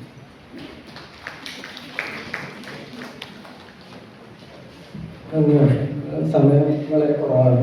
അപ്പോൾ നേരിട്ടുള്ളൊരു വിമർശനമായിരുന്നു. 2 പേപ്പറുകൾക്കും അത് ബാധകമാണ്. അതിൻ്റെ തുടർ ചർച്ചകൾക്കൊക്കെ ബാധകമാണ്. എനിക്കതിൽ പ്രിൻസിയുടെ പേപ്പറിനോട് തോന്നിയ ഒരൊറ്റ കാര്യം പറഞ്ഞു, അടുത്ത ശ്രീജാമിസിനെ വിളിക്കാം ഇതിനോട് കൂടുതൽ കൂട്ടിച്ചേർക്കാൻ. അതായത് ഇങ്ങനെയുള്ള പരാധീനതകൾ ഇതിൽ നിലനിൽക്കുമ്പോൾ തന്നെ ഇപ്പോൾ മുക്താസ് ആൽവയെ പോലെ അല്ലെങ്കിൽ താരാബായി ഷിൻഡെ പോലുള്ള ആൾക്കാരെ നമുക്കറിയില്ല, വി ഡോണ്ട് നോ, നമുക്കറിയില്ല. അപ്പോൾ ഇതൊരു പരിചായിക സ്വഭാവത്തിൽ നിൽക്കുന്നുണ്ട്, അല്ലെങ്കിൽ അംബേദ്കർ പൂർവ്വഘട്ടത്തിനെ സംബന്ധിച്ചിട്ടുള്ള ഒരു പരിചായിക സ്വഭാവം സൂക്ഷിക്കുന്നുണ്ടെന്നുള്ള ഒരു പ്രധാനപ്പെട്ട കാര്യമാണ്. അതുപോലെ ഇതിനുവേണ്ടി ഞാൻ വായിച്ചിട്ടുള്ള ഒരു 4 ടെക്സ്റ്റുകളിൽ ഇപ്പോൾ പ്രിൻസിയെന്ന് എടുത്തിരിക്കുന്ന പ്രധാന ഉപാദാനം എന്ന് പറയുന്നത് ജാതിയെ ലിംഗവൽക്കരിക്കുമ്പോൾ എന്ന് പറയുന്ന മലയാളം വിവർത്തനമാണ്. ഉമാ ചക്രവർത്തിയുടെ 2008 BS മനോജ് കുമാർ ചെയ്യുന്നത്. ഇത് 2002 വന്ന ടെക്സ്റ്റിൻ്റെ മാതൃഭൂമി ബുക്സ് എന്ന പരിഭാഷയാണ്. ഇതിന് 2018 റിവൈസ്ഡ് എഡിഷൻ ഉണ്ടാകുന്നുണ്ട്. അപ്പോൾ ഇതിന് ആ ഫോർവേഡ് ഉമാ ചക്രവർത്തി എഴുതുന്നുണ്ട്, ദീർഘമായിട്ടുള്ള ഫോർവേഡ്. അതുപോലെ തന്നെ ഒരുപാട് പരിഷ്കരണങ്ങൾ അതിൽ വരുന്നുണ്ട്. അപ്പോൾ അപ്ഡേറ്റഡ് ആയിട്ടുള്ള ഒരു ടെക്സ്റ്റ് അവൈലബിൾ ആണ് ഓൾറെഡി ഈ ഒരു ഏരിയയിൽ. ഇപ്പോൾ ആ ഫോക്കസ് ചെയ്യുന്ന ഏരിയയിൽ തന്നെ അപ്ഡേറ്റഡ് ആയിട്ടുള്ള ടെക്സ്റ്റ് സേജ് പബ്ലിക്കേഷൻ്റെ അവൈലബിൾ ആണ്. അപ്പോൾ ഈ രീതിയിലുള്ള ഒരു പുതുക്കൽ, അതായത് നമുക്ക് ഇതൊരു പൊളിറ്റിക്സും കൂടിയുണ്ട്. അത് മലയാളത്തിൽ അവൈലബിൾ ആകുന്നതുകൊണ്ട് നമ്മൾ മലയാളം ടെക്സ്റ്റ് കഴിക്കുമ്പോൾ ഞാനൊരു പരാധീനത മാത്രമല്ല പറയുന്നത്, അത് ഈ ടെക്സ്റ്റുകളൊക്കെ മലയാളത്തിൽ വരികയാണ്. ഇതൊരു വലിയൊരു എക്കോസിസ്റ്റത്തിൻ്റെ ഭാഗം. എനിക്കിപ്പോൾ സംസ്കൃതം വായിക്കാൻ അറിയില്ല എന്ന് പറയുന്നത് എൻ്റെ ഒരു പ്രശ്നം മാത്രമായിട്ട് കാണരുത്, ഒരു ഇൻഡിവിജ്വലായിട്ട് ചുരുക്കുക. അതായത് ഇപ്പോൾ റിട്രാക്ഷനിൽ വരുന്നൊരു പ്രശ്നം ഒരു ഇൻഡിവിജ്വൽ പ്രശ്നമല്ല, അതൊരു കമ്മ്യൂണിറ്റിയുടെ ഒരു സമൂഹത്തിൻ്റെ പ്രശ്നമാണ് മനസ്സിലാക്കുമ്പോൾ മാത്രമേ ഈ റിട്രാക്ഷൻ പറഞ്ഞ പ്രവണത ഇല്ലാതായി പോകുള്ളൂ. അല്ലെങ്കിൽ അത് കുറച്ച് പേരുടെ മികവും കുറച്ച് പേരുടെ കുറവുമായിട്ട് ഇൻഡിവിജ്വലായിട്ട് തർക്കങ്ങളായിട്ട് മാറാനുള്ള സാധ്യത. അപ്പോൾ ഞാൻ ഇങ്ങനത്തെ ചില മരുന്നുകൾ തരുന്നു മാത്രം. അടുത്തത് ഡോക്ടർ ശ്രീജാവി. അദ്ദേഹം സാമ്പത്തിക വളർച്ചയും പാരിസ്ഥിതിക അസന്തുലിതാവസ്ഥയും കേരളത്തിൽ, അതാണ് അദ്ദേഹത്തിൻ്റെ ഒരു PhD ഏരിയ.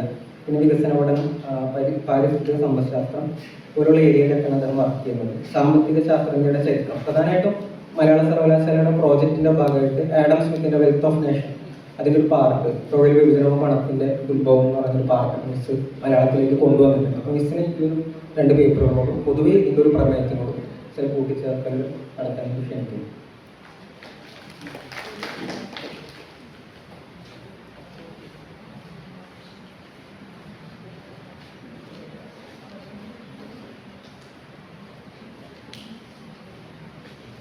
സുഹൃത്തുക്കളെ, 2 പേപ്പറുകളുടെ അവതരണമാണ് ഇവിടെ കഴിഞ്ഞത്. ജാതി വിമർശനത്തിൻ്റെ പെൺവഴികൾ, അംബേദ്കറിന് മുൻപ്, പ്രിൻസി ക്രിസ്റ്റീന. അതുപോലെ റിട്രാക്ഷനിൽ കുരുങ്ങുന്ന ഇന്ത്യൻ ഗവേഷണം, സുനിഷ.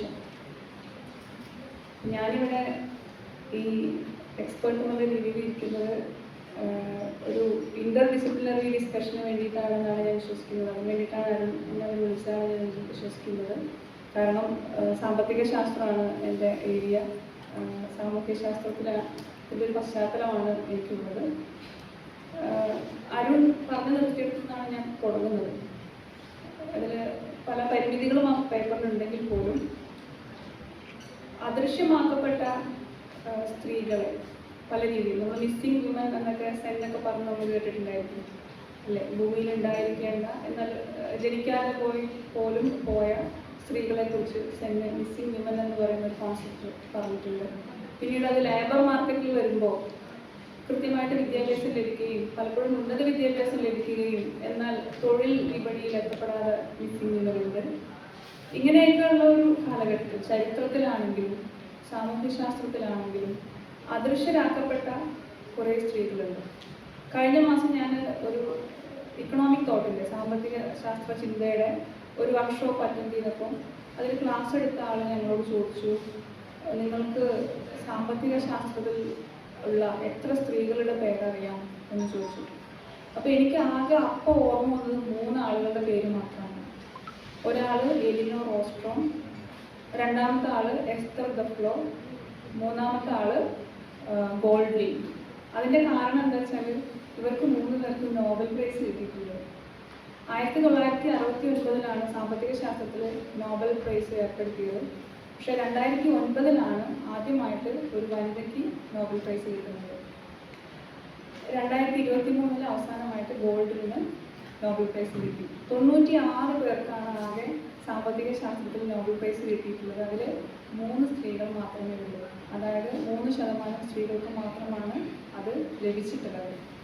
അപ്പോൾ ഇത്തരം ഒരു സമൂഹത്തിലാണ് നമ്മൾ ജീവിക്കുന്നത്. നമുക്കറിയാം, ഈ ഹന്ന പാപ്പാനക്കിനെ പോലുള്ള സോഷ്യോളജിസ്റ്റുകൾ അല്ലെങ്കിൽ ആന്ത്രോപോളജിസ്റ്റുകൾ പറഞ്ഞിട്ടുണ്ട്, ഒരു ഫാമിലി സ്റ്റാറ്റസ് പ്രൊഡക്ഷൻ എന്ന് പറയുന്ന ഒരു ബാധ്യത ഏറ്റെടുത്തുകൊണ്ടാണ് ചരിത്ര കാലഘട്ടം തൊട്ട് മനുഷ്യർ ജീവിച്ചു പോരുന്നത്, പ്രത്യേകിച്ച് സ്ത്രീകൾ ജീവിച്ചു പോകുന്നത്. അവിടെ നല്ല അമ്മ അല്ലെങ്കിൽ നല്ല ഭാര്യ, നല്ല മകൾ, നല്ല സഹോദരി ഒക്കെ ആവുക എന്നതിനപ്പുറത്തേക്ക് അവർക്ക് പലപ്പോഴും പല റോളുകളും ഉണ്ടായിട്ടില്ല. അഥവാ അത്തരത്തിൽ ഉത്തരവാദിത്തം ഏറ്റെടുത്ത ആളുകൾ ചരിത്രത്തിൽ അടയാളപ്പെടുത്തപ്പെട്ടിട്ടില്ല. ഇപ്പോൾ അരുൺ പറഞ്ഞതുപോലെ തന്നെ, ഇപ്പോൾ സാവിത്രിബായി ഫൂലെ പോലെ ഒരാളെയാണ് എനിക്കതിൽ അറിയുള്ളൂ, ബാക്കി ആളുകളെല്ലാം എനിക്ക് അപരിചിതരാണ്. അപ്പോൾ അത്തരത്തിലുള്ള പ്രാഥമിക വിവരങ്ങൾ അവതരിപ്പിക്കാൻ ആ പേപ്പറിലൂടെ തുളസിക്ക് സാധിച്ചിട്ടുണ്ട് എന്നുള്ളത് അതിലൊരു പോസിറ്റീവായിട്ട് ഞാൻ കാണുന്നു. ഞാൻ പറഞ്ഞല്ലോ, ഒരു ഫാമിലി സ്റ്റാറ്റസ് പ്രൊഡക്ഷൻ. ഇപ്പോൾ വിക്ടോറിയൻ കാലഘട്ടത്തിൽ നിങ്ങൾ ചിത്രങ്ങളും സിനിമയൊക്കെ കണ്ടിട്ടുണ്ടെങ്കിൽ അറിയാം, രാജകുടുംബത്തിലെ സ്ത്രീകളാണെങ്കിൽ വലിയ ഉടുപ്പുകളാണ് അവർ ധരിച്ചിരിക്കുന്നത്. വലിയ ഉടുപ്പുകൾ എന്ന് പറഞ്ഞാൽ ഇഴഞ്ഞ് നിലത്തിങ്ങനെ നീണ്ടു കിടക്കും അല്ലേ. അവർ സ്റ്റെപ്പൊക്കെ ഇറങ്ങുമ്പോൾ പരിചാരകർ എന്ത് ചെയ്യും, ഇതിങ്ങനെ പൊക്കി പിടിച്ചു കൊടുക്കും അല്ലേ. അത് നമ്മളെ പോലെ തന്നെ അവർക്കും എന്താണത് ഡിസ്കംഫർട്ടാണ്. അത് വളരെ സൗകര്യത്തിൽ നമുക്ക് സ്പീഡിലോ അല്ലെങ്കിൽ നമ്മുടെ ഇഷ്ടത്തിനനുസരിച്ചോ നടക്കുന്നത് പോലും തടയുന്ന വസ്ത്രധാരണ രീതിയാണ്. പക്ഷെ അവർ ഫാമിലി സ്റ്റാറ്റസ് പ്രൊഡക്ഷന്റെ ഭാഗമായിട്ട് രാജകുടുംബത്തിലെ അംഗമാണെങ്കിൽ നിങ്ങൾ ഇങ്ങനെ വസ്ത്രം ധരിച്ചിരിക്കണം എന്നൊക്കെയുള്ള ചില സോഷ്യൽ നോംസ് സാമൂഹിക മാനദണ്ഡങ്ങളുടെ ഭാഗമായിട്ടാണ് അവരങ്ങനെയൊക്കെ ജീവിച്ചത്. അപ്പോൾ അവർക്കിടയിൽ നിന്ന് ഗവേഷകരാകാമെന്നും സാമൂഹിക പ്രവർത്തകരാകാമെന്നും എഴുത്തുകാരാകാമെന്നും ഒക്കെ ചിന്തിച്ച് പ്രസന്റ് ചെയ്തിട്ടുള്ള സാമൂഹിക പ്രവർത്തകരെല്ലാം തന്നെ 1930-കൾക്ക് മുൻപ് ജീവിച്ചിരുന്നവരാണ്. അപ്പോൾ ആ കാലഘട്ടത്തിൽ ഇത്തരം ചിന്ത ആളുകൾക്കിടയിൽ ഉണ്ടായിരുന്നു, അവരതിനുവേണ്ടി പ്രവർത്തിച്ചിരുന്നു, അതുപോലെ അവർ എഴുതിയിരുന്നു എന്നുള്ളതെല്ലാം ഒരു പോസിറ്റീവായിട്ടാണ് ഞാൻ കാണുന്നത്. ആ രീതിയിൽ ആ ഗവേഷണത്തിന് എൻ്റെ ഒരു സോഷ്യൽ സയൻസ് ബാക്ക്ഗ്രൗണ്ടിൽ നിന്ന് നോക്കുമ്പോൾ പ്രാധാന്യമുള്ളതായിട്ടാണ് തോന്നുന്നത്.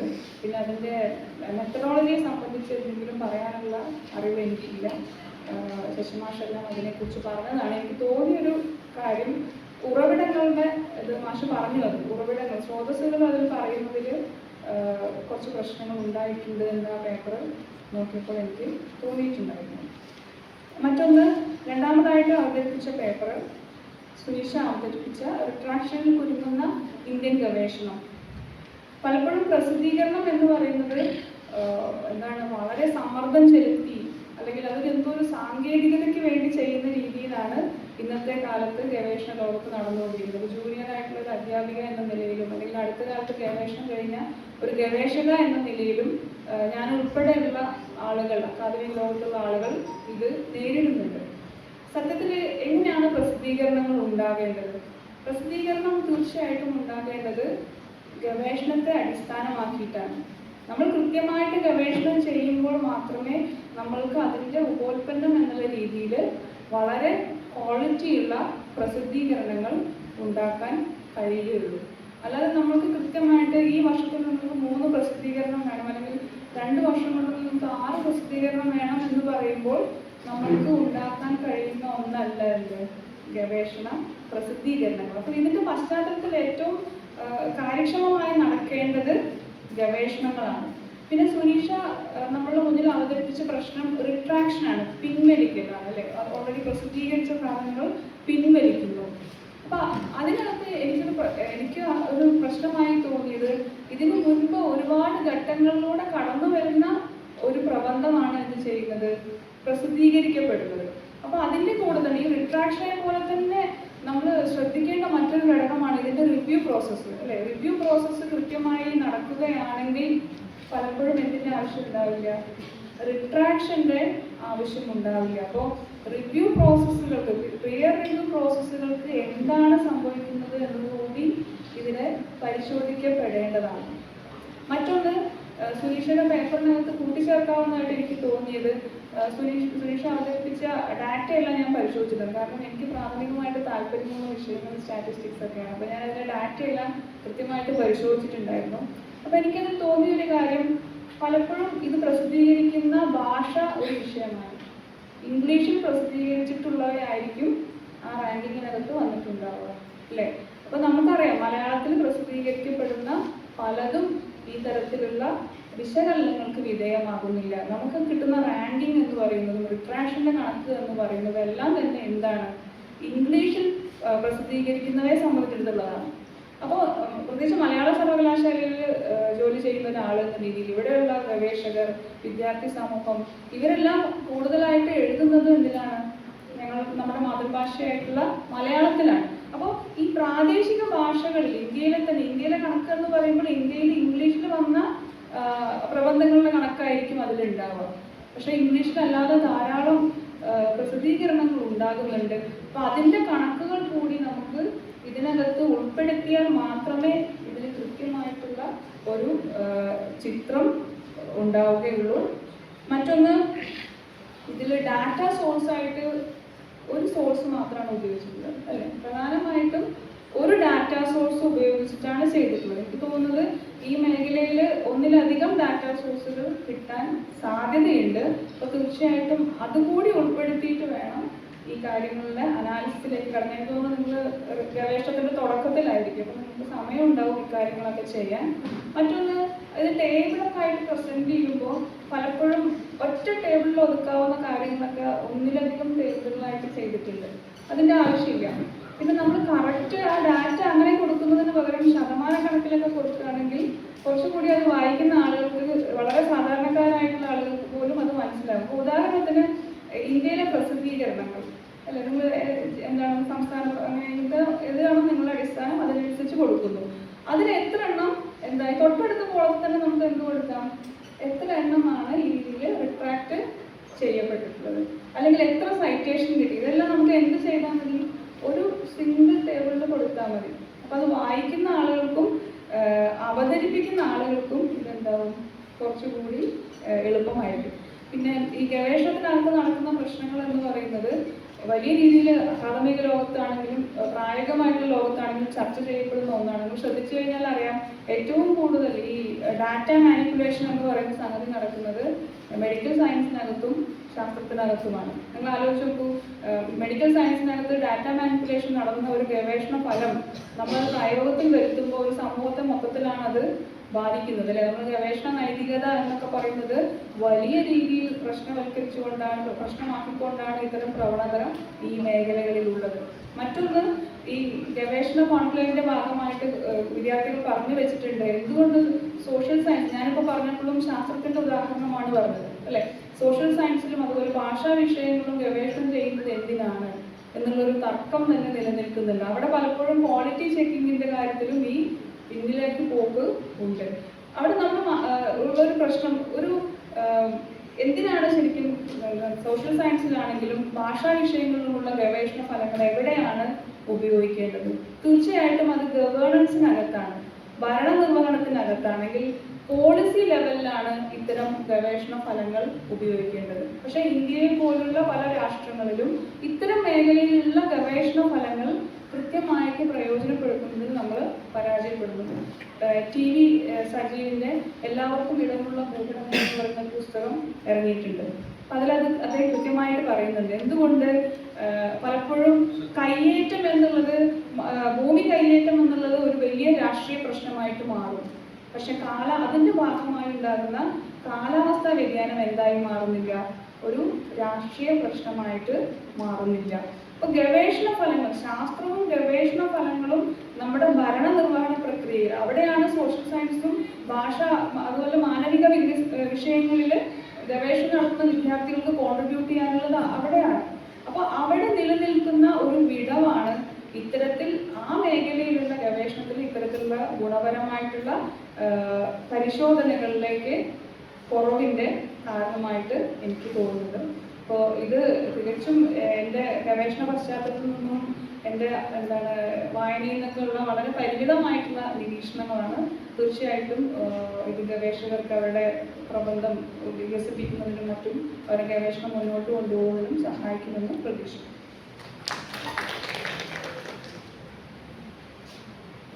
നന്ദി ഡോക്ടർ ശ്രീദേവി. മിസ് സജീവിൻ്റെ പുസ്തകം, ടി വി സജീവിൻ്റെ എല്ലാവർക്കും കൂടെയുള്ള ഭൂപഠനം, അതിലൊരു ചെറിയ കാര്യം പറയാം.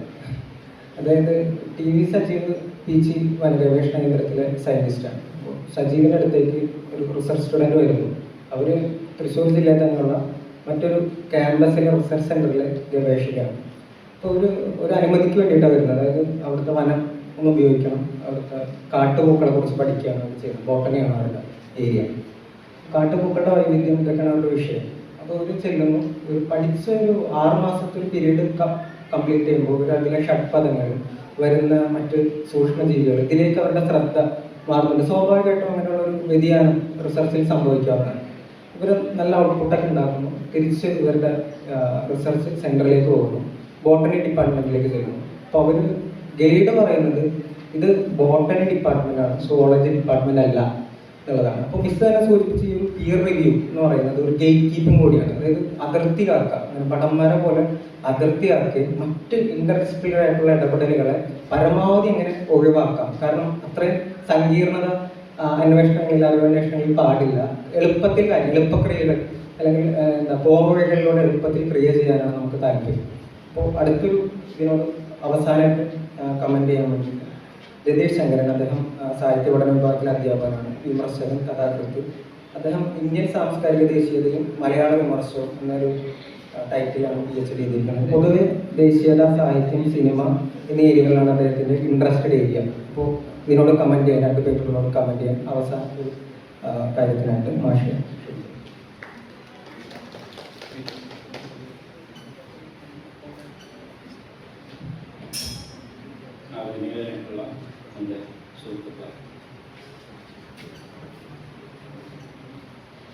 ഗവേഷണത്തെ സംബന്ധിച്ച പുതിയ ആലോചനകൾക്കും സംവാദങ്ങൾക്കൊക്കെ വഴിയൊരുക്കുന്ന ഈ ഒരു റിസർച്ച് കോൺക്ലേവ്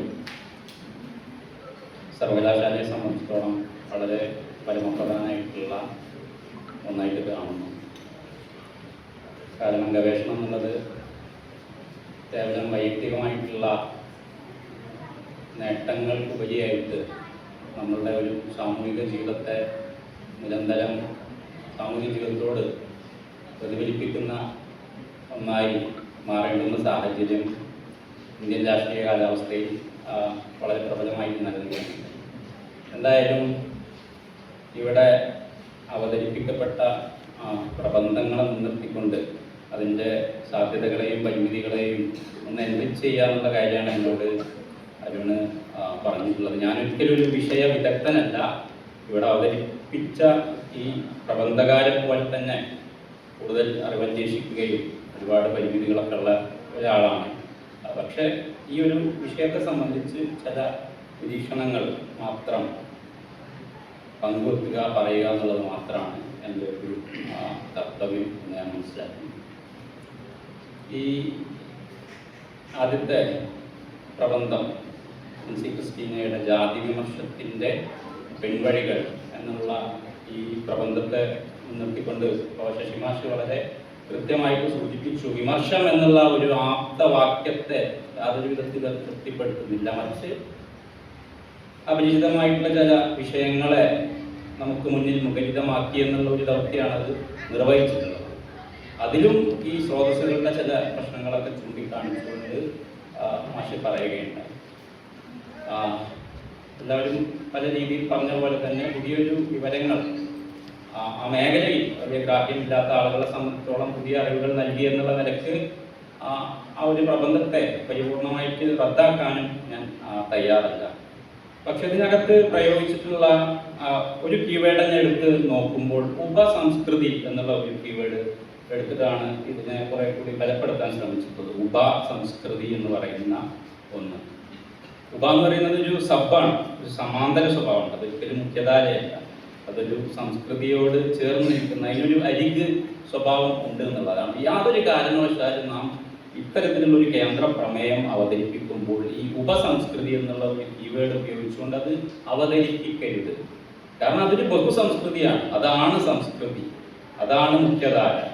ഈ ഒരു പ്രശ്നം ഞാൻ പറയുന്നത് പൊതുവെ എല്ലാ വിഷയങ്ങൾക്കകത്തുണ്ട്. പ്രത്യേകിച്ച് ഇന്ത്യൻ ചരിത്ര വിജ്ഞാനത്തിനകത്ത്, ഇന്ത്യൻ ദേശീയതയുടെ ആഖ്യാനങ്ങൾക്കകത്തൊക്കെ തന്നെ വളരെ രൂഢമൂലമായിട്ടുള്ള ഒരു സങ്കല്പന പ്രശ്നമാണ്.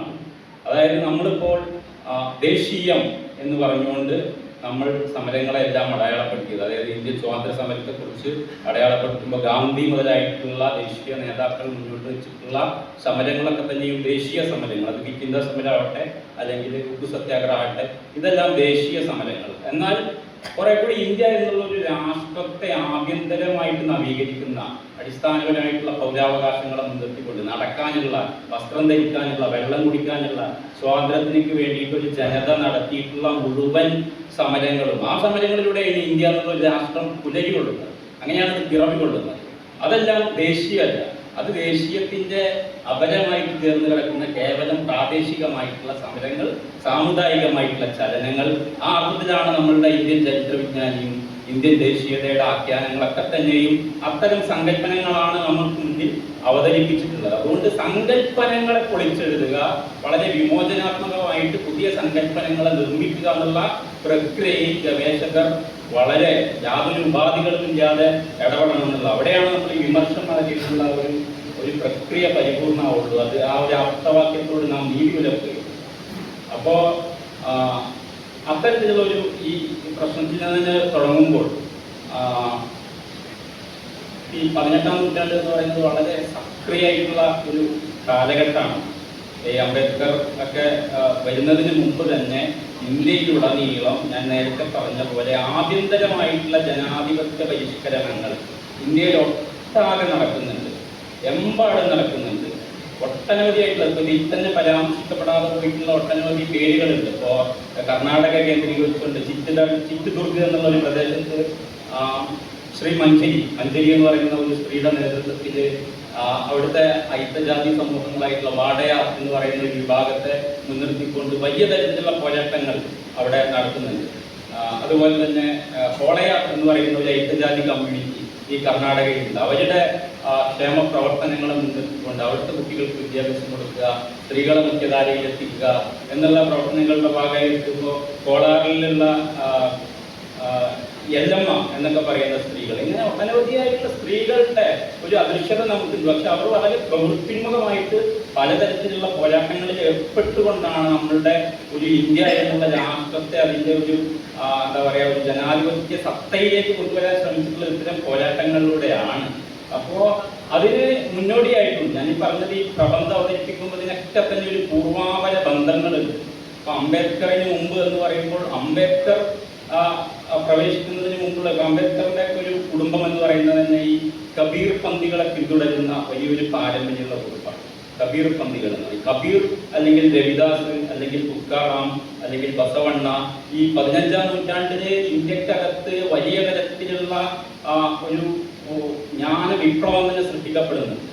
അത് മുഴുവൻ എന്താ പറയുക ഇന്ത്യയിൽ ഒരിടത്ത് മാത്രം ഒതുങ്ങി നിൽക്കുന്നതല്ല. ഞാൻ പറഞ്ഞ പോലെ തന്നെ മഹാരാഷ്ട്രയിൽ വാൽക്കാരി എന്ന് പറയുന്ന ഒരു വലിയൊരു പ്രസ്ഥാനമാണെങ്കിൽ ബസവണ്ണയുടെ നേതൃത്വത്തിലാണ് കർണാടകയിൽ നടക്കുന്നത്. ആസാമിൽ ഇതേ സമയത്ത് തന്നെ നടക്കുന്നുണ്ട്. അത് ശങ്കർ മഹാദേവ് എന്നൊക്കെ പറയുന്ന അവിടുത്തെ ഒരു വൈഷ്ണവിസത്തെ മുൻനിർത്തിക്കൊണ്ടുള്ള കവികളുടെ നേതൃത്വത്തിൽ അതിലൊട്ടാനവധി സ്ത്രീകളും പങ്കാളികളാവുന്നുണ്ട്. കർണാടകയിലൊക്കെ വളരെ മനോഹരമായിട്ടുള്ള വചന കവിതകളുടെ പാരമ്പര്യം അതിൽ നിന്നും തുടങ്ങുന്നതാണ്. അപ്പോൾ ഇത് വലിയൊരു മുന്നേറ്റമായിരുന്നു. 15ാം നൂറ്റാണ്ട് 16ാം നൂറ്റാണ്ട് ഒക്കെയോടുകൂടി വളരെ സക്രിയമായ രീതിയിൽ രൂപപ്പെട്ടുള്ള ആ ഒരു പാരമ്പര്യത്തിൽ നിന്നാണ് ഇതിനൊക്കെ തുടർച്ചയുണ്ടാകുന്നത്. ഇത് ഏതെങ്കിലും അംബേദ്കറിന് ഒരു സവിശേഷമായിട്ടുള്ള ഒരു സന്ദർഭത്തിൽ രൂപപ്പെടുന്ന ചിന്താ പദ്ധതി അല്ല. അതൊരു അനുസ്യൂതിയാണ്, ഒരു തുടർച്ചയാണ്. ആ തുടർച്ച ഇവിടെ നിന്നൊക്കെ വരുന്നതാണ്. ഒരു ധൈര്യവാദ ബുദ്ധിസത്തിൽ നിന്നോ അല്ലെങ്കിൽ ഭിക്ഷുക്കളുടേതായിട്ടുള്ള പാരമ്പര്യങ്ങളിൽ നിന്ന് മധ്യകാല കവയത്രികളിൽ നിന്ന് ഒക്കെ പരമ്പരയായിട്ട് വരുന്നതാണ്. ഇത് 18ാം നൂറ്റാണ്ടിൽ ഇത് വളരെ എന്താ പറയുക ആവേശോജ്വലമായിട്ട് നടക്കുന്നുണ്ട്. ഒട്ടനവധിയായിട്ടുള്ള മനുഷ്യർ അതിനു വേണ്ടിയിട്ട് പലതരത്തിലുള്ള പീഡാനുഭവങ്ങൾ ഏറ്റുകൊണ്ട് കൊല്ലപ്പെടുന്നുണ്ട്. അങ്ങനെയൊക്കെയാണ്. അപ്പോൾ ഈ അതിൻ്റെ ഒരു ഏറ്റവും പ്രധാനപ്പെട്ട ഒരു കാര്യം ഈ ഇന്ത്യയിൽ ഇങ്ങനെ നടക്കുമ്പോൾ ഈ ഐക്യജാതി സമൂഹങ്ങളാണ് ഏറ്റവും വലിയ വിധത്തിൽ എല്ലാ തരത്തിലുള്ള അസ്വാതന്ത്ര്യങ്ങളും അസമത്വങ്ങളും പീഡകളും ഒക്കെ അനുഭവിക്കുന്നത്. അവര് എടുക്കുന്ന വളരെ തന്ത്രപരമായിട്ടൊരു തീരുമാനം എന്ന് പറഞ്ഞാൽ ഈ നിലവിലുള്ള ഇപ്പോൾ ചണ്ടാളരായിക്കോട്ടെ, ചമാറുകളായിക്കോട്ടെ, ഇവരൊക്കെ സെപ്പറേറ്റ് ആയിട്ടൊരു മതശാഖയാവാനുള്ള പ്രവർത്തനങ്ങൾ നടത്തുന്നു. അപ്പോൾ അത് ഈ ബംഗാൾ പ്രവിശ്യയിലുള്ള അവിടുത്തെ ചണ്ടാള സമൂഹങ്ങൾ നാമശൂദ്ര എന്നുള്ള പേര് സ്വീകരിച്ചുകൊണ്ട് ഞങ്ങൾ ഇനി മുതൽ ഐക്യജാതിക്കാരായിട്ടുള്ള സമൂഹത്തിൽപ്പെടുന്ന ആളുകളല്ല, ഞങ്ങൾ ഇവിടുത്തെ ആദി മനുഷ്യരാണ്, ഞങ്ങൾക്ക് സവിശേഷമായിട്ടുള്ള അസ്തിത്വമുണ്ട് എന്ന് പറഞ്ഞുകൊണ്ട് അവർ നാമശൂദ്ര എന്നുള്ള ഒരു നാമകരണത്തിലേക്ക് സ്വയം പ്രവേശിച്ചുകൊണ്ട് അവർ ഒട്ടനവധിയായിട്ടുള്ള പ്രവർത്തനങ്ങൾ നടത്തുന്നുണ്ട്. ഇത് ഉത്തരേന്ത്യയിൽ സമാനമായ രീതിയിൽ തന്നെ സംഭവിക്കുന്നുണ്ട്. സത്നാമികൾ എന്ന പേരിലാണ് അവിടെ. പഞ്ചാബിൽ ഇത് മാങ്കുറാം എന്നൊക്കെ പറയുന്ന ഒരു ജനകീയ നേതാവിന്റെ നേതൃത്വത്തിൽ ആദിധർമ്മി എന്നൊക്കെ പറയുന്ന ഒരു പ്രസ്ഥാനം മുന്നോട്ട് വെച്ചിട്ട് അവർ നടത്തുന്നു. ഈ സത്നാമികൾ എന്ന് പറയുന്ന ഉത്തരേന്ത്യയിൽ ഉണ്ടാകുന്ന ഒരു ചരിത്ര സംഭവമൊക്കെ ഉണ്ട്. ഈ ഗാന്ധി 1917 ഈ സത്നാമികളുടെ ഒരു കൂട്ടായ്മയിൽ പങ്കെടുക്കാൻ വരുന്ന സമയത്ത് ഈ ആളുകളൊക്കെ തന്നെ ഈ പൂണൂല് വലിയൊരു അധികാര ചിഹ്നമാണ്. അതുകൊണ്ട് ഈ പൂണൂൽ ധരിച്ചുകൊണ്ട് അവിടുത്തെ ഈ ഐക്യജാതി സമൂഹത്തിൽപ്പെട്ട ഒട്ടനവധിയായിട്ടുള്ള ആളുകൾ ഒരു നാടകം ആ വേദിയിൽ ഇങ്ങനെ കളിക്കുന്നു. ആ നാടകം കളിക്കുന്നു, ഗാന്ധി അത് വന്ന് കാണുന്നു, ഒട്ടനവധിയായിട്ടുള്ള ആളുകൾ വരുന്നു, വലിയ കയ്യടികൾ കിട്ടുന്നു.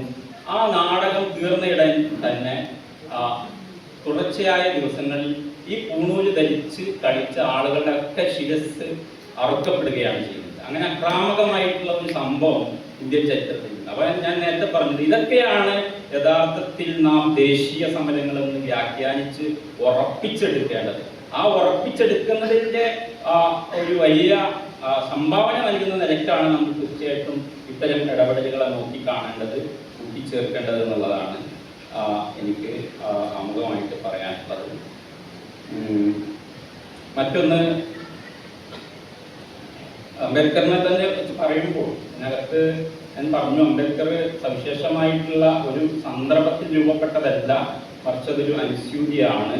അത് പലപ്പോഴും ഈ ഇദ്ദേഹം അംബേദ്കർ അഭിസംബോധന ചെയ്യാൻ ശ്രമിച്ചത്, പ്രത്യേകിച്ച് മത ആലോചനകളായിട്ട് ബന്ധപ്പെട്ട് അഭിസംബോധന ചെയ്യാൻ ശ്രമിച്ചത് മുഴുവൻ കുറെ കൂടി ഈ ഹിന്ദു പരിഷ്കരണവാദികളായിട്ടുള്ള നേതാക്കളാണ്. വളരെ തീവ്ര ഹിന്ദുത്വവാദികളായിട്ടുള്ള ആളുകളല്ല അംബേദ്കർ അഭിസംബോധന ചെയ്യാൻ ശ്രമിച്ചിട്ടുള്ളത്. ഏതെങ്കിലും വിധത്തിൽ ഒന്ന് നന്നാവാൻ ശ്രമിക്കും എന്നുള്ള നിലക്കാണ് ഈ കുറെ കൂടി ലിബറൽ സ്വഭാവമുള്ള ഹിന്ദു പരിഷ്കർത്താക്കളെ അഭിമുഖീകരിക്കുക. അതുകൊണ്ടാണ് ആ ജാതിമണ്ഡലിൻ്റെയൊക്കെ ഈ ജാതി നിർമൂലനം എന്ന വിവാദമായിട്ടുള്ള ഒരുപക്ഷെ അവതരിപ്പിക്കപ്പെടാതെ പോയിട്ടുള്ള പ്രസംഗിക്കപ്പെടാതെ പോയിട്ടുള്ള ആ ഒരു പ്രഭാഷണമൊക്കെ അത്തരത്തിലുള്ള ഒരു കൂട്ടായ്മയെ മുൻനിർത്തിക്കൊണ്ടാണ് അദ്ദേഹം മുന്നോട്ട് വെക്കാൻ ശ്രമിച്ചത്. പക്ഷേ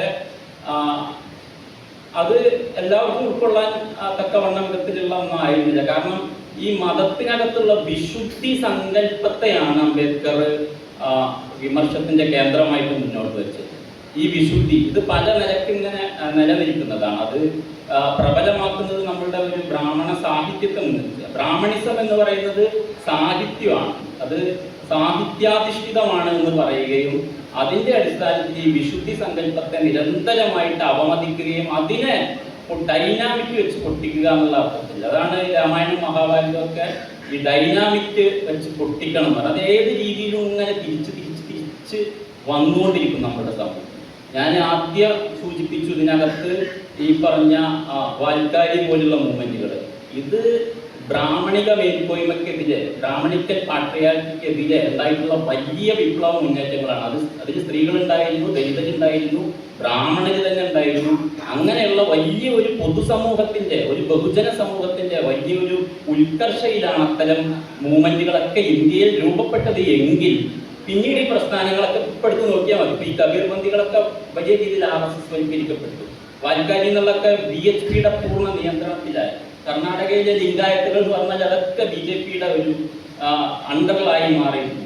എന്തിനേറെ പറയുന്നത്, കേരളത്തിൽ തന്നെ ശ്രീനാരായണ പ്രസ്ഥാനം, BDHS പോലുള്ള പ്രസ്ഥാനങ്ങളിലേക്ക് തന്നെ വഴിമാറുന്നു. ഇത്തരത്തിൽ ഞാൻ പറഞ്ഞു വരുന്നത് ഈ ഒരു ചാക്രികത വലിയൊരു അപകടമായിട്ട് നമുക്ക് മുന്നിലുണ്ട്. അത് വലിയൊരു പ്രതിസന്ധിയാണ്. അതിനെ നിരന്തരമായിട്ട് അതിനെ അട്ടിമറിക്കണമെന്നുണ്ടെങ്കിൽ കുറെ കൂടി സൂക്ഷ്മാർത്ഥത്തിൽ വിമർശത്തിന്റെ പുതിയ മേഖലകൾ നമ്മൾ ആഴത്തിൽ കണ്ടെത്തണം. അതിൻ്റെ വലിയൊരു ജ്ഞാന മാതൃക തന്നെയാണ് അംബേദ്കർ എന്നുള്ളത് നമുക്ക് ഉറപ്പിച്ച് പറയാൻ സാധിക്കും. അതൊരു തുടർച്ചയാണ്. ആ തുടർച്ച ആ നിലയ്ക്ക് തന്നെ മുന്നോട്ട് പോട്ടെ. പിന്നെ എനിക്കധികം പറയാനില്ല. രണ്ടാമത്തെ പ്രബന്ധം എന്നെ സംബന്ധിച്ചിടത്തോളം എനിക്ക് വളരെ കൗതുകമുള്ളതും ഞാൻ അധികം അന്വേഷിക്കാത്തതുമായിട്ടുള്ള ഒരു മേഖലയായിരുന്നു. അതിൽ പല സൂചനകൾ ഇതിനകത്ത് പറഞ്ഞു വെച്ച പോലെ തന്നെ ഞാൻ ശ്രദ്ധിച്ചൊരു കാര്യം, നമ്മളുടെ ഈ അടുത്ത കാലങ്ങളിലായിട്ട് വലിയ രീതിയിൽ റിട്രാക്ഷൻ, അതായത് ഈ ഡ്യൂപ്ലിക്കേഷൻ്റെ പേരിലോ അല്ലെങ്കിൽ ക്രെഡിബിലിറ്റിയുടെ വിശ്വാസ്യതയുടെ ഒക്കെ കുറവിൻ്റെ ഭാഗമായിട്ട് റിട്രാക്ഷൻ ഈ പ്രസിദ്ധീകരണങ്ങൾക്കെല്ലാം സംഭവിക്കുന്നു.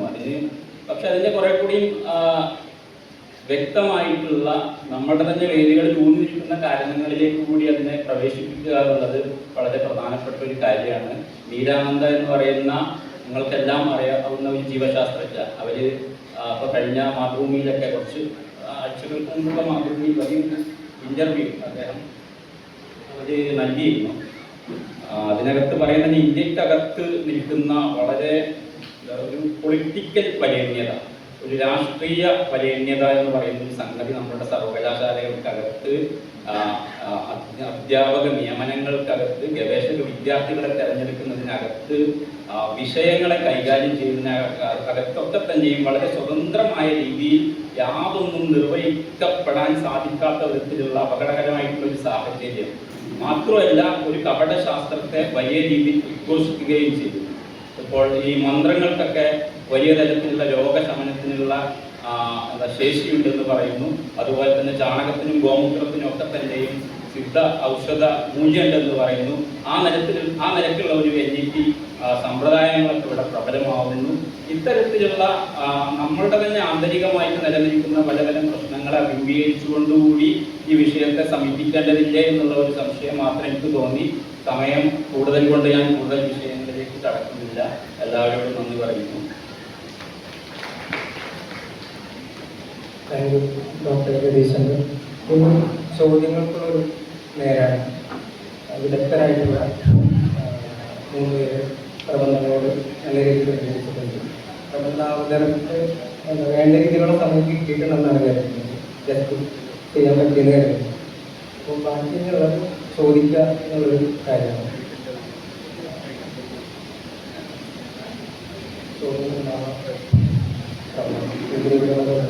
ഇവരോടായിരിക്കാം പ്രബന്ധം അവതരിപ്പിച്ചവരോടാണ് അല്ലെങ്കിൽ മറുപടി വന്നവരോടാണ്.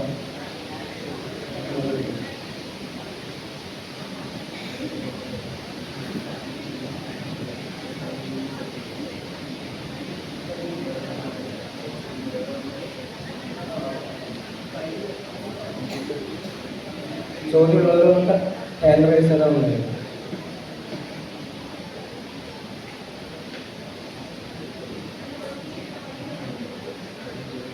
ഈ സുനിഷയുടെ പേപ്പറിൽ സുനിഷൊരു ടേം ഉപയോഗിച്ചത് തമിഴ്നാട്ടിൽ നിന്ന് പോകുന്ന പേപ്പറുകൾക്ക് ജിയോഗ്രഫിക്കലി നോക്കുമ്പോൾ ഒരു എന്താ പറയുക റിട്രാക്ഷൻ കൂടുതലാണ്. അതിപ്പോൾ മിസ് അത് സൂചിപ്പിച്ചിട്ടുണ്ടായിരുന്നു. അത് ലാംഗ്വേജിൻ്റെ ഒരു പ്രശ്നം കൂടി ആയിരിക്കാം എന്നുള്ള രീതിയിൽ. അപ്പം ആ രീതിയിലൊന്നും നോക്കുന്നതായിട്ടുള്ള സജഷൻ എനിക്ക് പറയുന്നത്. അതായത് ഇത് ജിയോഗ്രഫിക്കൽ പൊളിറ്റിക്സ് മാത്രമല്ല, ഇതിനൊരു ലാംഗ്വേജിൻ്റെ പൊളിറ്റിക്സും അതെല്ലാം മാനവിക വിഷയങ്ങളുടെ മണ്ഡലത്തിലുള്ള പൊളിറ്റിക്സും ഒക്കെ തന്നെ ഉണ്ടായിരുന്നു. അപ്പോൾ ആ രീതിയിൽ സാമൂഹികത പഠനങ്ങളുടെ ഒരു ഭാഗമായിട്ട് കൂടി നോക്കുമ്പോഴേ അതൊരു പ്രീമിയം ആകുമെന്ന് എനിക്ക് തോന്നുന്നു. അത് സജഷൻ പോലെ പറഞ്ഞു.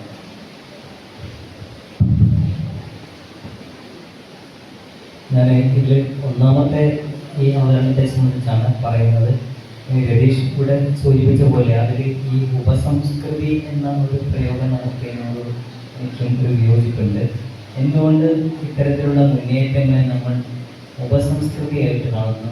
അതൊരു മുഖ്യധാരയായിട്ട് തന്നെ അതിനെ പരിഗണിച്ചുകൊണ്ട് നമുക്ക് മുന്നോട്ട് പോയി കൂടെ എന്ന ഒരു കാര്യമാണ്.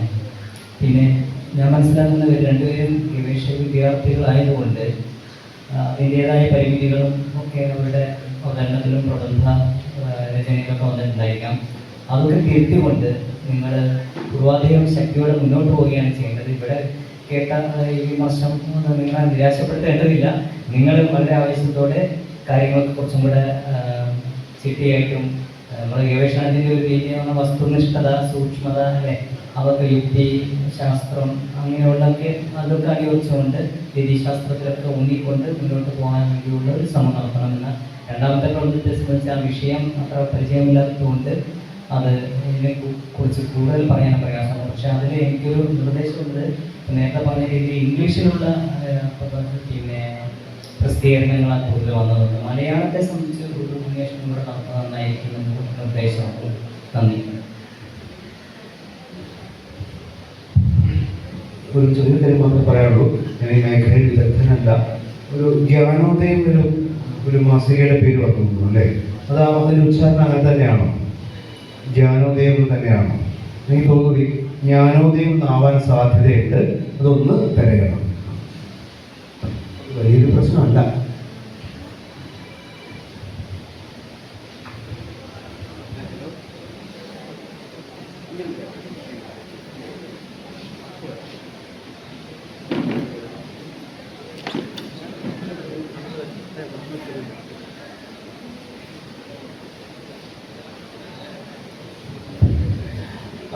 ഒരു കമൻറ്റ് കൂടി ആഡ് ചെയ്യാനുണ്ട്. നമ്മൾ സമയം വൈകിട്ടുണ്ട്. കുഞ്ഞാമിനൊക്കെ പറയുന്ന പോലെ തലച്ചോറല്ല ആമാശയമാണ് വലിയ അവയവം എന്നുള്ളൊരു ധാരണയുണ്ട്. അതിന് പുറത്ത് വളരെ ലിമിറ്റഡായിട്ട് ഒരു കമൻറ്റാണ് പറയാനുള്ളത്. ആദ്യത്തെ പ്രസൻറ്റേഷനകത്ത് അതൊരു വേഡിങ്ങുമായി ബന്ധപ്പെട്ടത്, വാക്കുമായി ബന്ധപ്പെട്ടത്. അപ്പോൾ നമ്മൾ ട്രാൻസ്ലേഷനകത്ത് നമ്മൾ വേൾഡ് വാർന്ന് മലയാളത്തിലേക്ക് ട്രാൻസ്ലേറ്റ് ചെയ്യുമ്പോൾ പല കൃതികളിലും ലോകമഹായുദ്ധം എന്ന് കാണാം. അപ്പോൾ എവിടെ വെച്ചാണ് ഈ മഹാ അല്ലെങ്കിൽ ഗ്രേറ്റ്നെസ് കയറി പോകുന്നത് എന്നറിയില്ല. അപ്പോൾ ഈ ട്രാൻസ്ലേഷനകത്ത് സൂക്ഷ്മമായി നോക്കി കഴിഞ്ഞാൽ ഇതിനകത്ത് ഒരുപാട് തരത്തിലുള്ള അത്തരത്തിലുള്ള ഒരു കാര്യങ്ങൾ നമുക്ക് കാണാൻ പറ്റും. ഇതുപോലെ തന്നെയാണ് നമ്മൾ നേരത്തെ ഫസ്റ്റ് പ്രസൻറ്റ് ചെയ്ത പേപ്പറിനകത്ത് കാണാൻ കഴിയുന്ന ഒരു കാര്യമാണ് മൂല്യാധിഷ്ഠിതമായാണ് ഇവിടുത്തെ ടെക്സ്റ്റ് സ്ക്രിപ്റ്റേഴ്സിനെ അതിനകത്ത് റെപ്രസെൻറ്റ് ചെയ്യുന്നത്. ഈ വാല്യൂ എവിടെ നിന്നാണ് വരുന്നത്, ആർക്കാണ് വാല്യൂ ചെയ്യുന്നത്, ഏത് മൂല്യത്തെക്കുറിച്ചാണ് നമ്മൾ റെപ്രസെൻറ്റ് ചെയ്യുന്നത്, ഇതൊക്കെയുള്ളത്. ഹോളി ബൈബിളിൻ്റെ ട്രാൻസ്ലേഷൻ നമുക്ക് അതിനെ ഹോളി എടുക്കുന്ന ഒരു ബൈബിളിന് എടുത്താൽ മതി. ഓക്കെ, സോ ഇതെപ്പോഴും നമ്മൾ ചെയ്യുമ്പോൾ എന്താണ് നമ്മുടെ സോഷ്യൽ ഒക്കേഷൻ അല്ലെങ്കിൽ നമ്മുടെ സ്റ്റാൻഡാണ്. അപ്പം അതിനകത്ത് നമ്മുടെ സ്റ്റാൻഡ് എന്താണെന്ന് നമ്മൾ ക്ലിയർ ആക്കും. നമ്മൾ ഇടുന്ന വാക്കിൽ വരി ട്രാൻസ്ലേഷനിൽ അത് കാര്യം അത് നമ്മളെ കുറേ കൂടി റിഫ്ലക്റ്റ് ചെയ്യുന്ന ഒരു കാര്യം. അവിടെ നമുക്ക് നമ്മളെ കുറേ കൂടി പ്ലേസ് ചെയ്യാൻ പറ്റുന്ന ഒരു കാര്യം. ഒരു വാക്കാണ്, പക്ഷെ അത് മലയാള യൂണിവേഴ്സിറ്റിയുടെ ഭാഗത്ത് എന്ന് പറയുന്നത് ഞങ്ങൾ വാക്കിൽ അത്രയധികം ശ്രദ്ധിക്കുന്നതുകൊണ്ടാണ് അതിനെക്കുറിച്ച് അങ്ങനെ പറയുന്നത്. സോ അത്രയും രണ്ടാവരണങ്ങളിലും ഇതിനെ അറ്റംപ്റ്റ് ചെയ്തതിന് അഭിപ്രായം. Thank you. ആദ്യം പ്രബന്ധം അവതരിപ്പിച്ച ഗവേഷകകളാണ്. 1800 ശേഷം തുടങ്ങി 1950 വരെയുള്ള കാലഘട്ടമാണ് ഏകദേശം തിരഞ്ഞെടുത്തിട്ടുള്ളത്. പക്ഷെ അംബേദ്കറിന് മുമ്പ് എന്ന് പറയുമ്പോൾ അവിടെ തന്നെ നമ്മൾ അവതരിച്ച പേപ്പറിക്കുള്ളൊരു ഫോക്കസ് കുറഞ്ഞു. കാരണം ഒരു ആക്യുറേറ്റ് ആയിട്ടുള്ള കൃത്യം കാലഘട്ടം എടുത്തിട്ടില്ല. അപ്പം അതിന് മുമ്പ് പ്രവർത്തിച്ചിട്ടുള്ള സുൽത്താന റസിയെ പോലെയുള്ള അതുപോലെയുള്ള ഒരുപാട് പേര് അവിടെ വിട്ടുപോകുന്നുണ്ട്. അപ്പോൾ കൃത്യമായിട്ട് 19-ാം നൂറ്റാണ്ട് മുതൽ 20-ാം നൂറ്റാണ്ട് വരെ അങ്ങനെ ഒരു കാലഘട്ടം കൂടി തിരഞ്ഞെടുത്തിരുന്നെങ്കിൽ ആ ശീർഷകം കുറച്ചുകൂടി ബെറ്റർ ആവുന്നുള്ളൊരു അഭിപ്രായം ഉണ്ടായിരുന്നു. അതുപോലെ തന്നെ നങ്ങേലിയെ പോലെ അല്ലെങ്കിൽ കല്ലുമാല സമരം പോലെയുള്ള കേരള പരിസരത്തേക്ക് ഇതിലെ കാര്യങ്ങളൊന്നും വന്നില്ല എന്ന് ഒരു കാര്യം കൂടി ചൂണ്ടിക്കാട്ടാണ്ട് അതുകൂടി ഉൾപ്പെടുത്തിയില്ലെങ്കിൽ കൂടുതൽ മികച്ചതാവാന്നുള്ളൊരു അഭിപ്രായം മാത്രമുണ്ട്.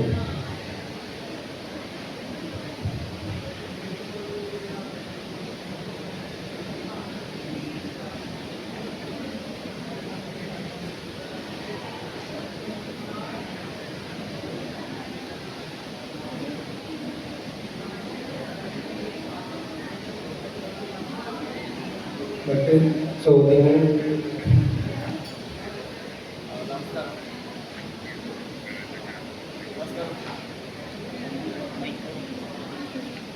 നമസ്കാരം.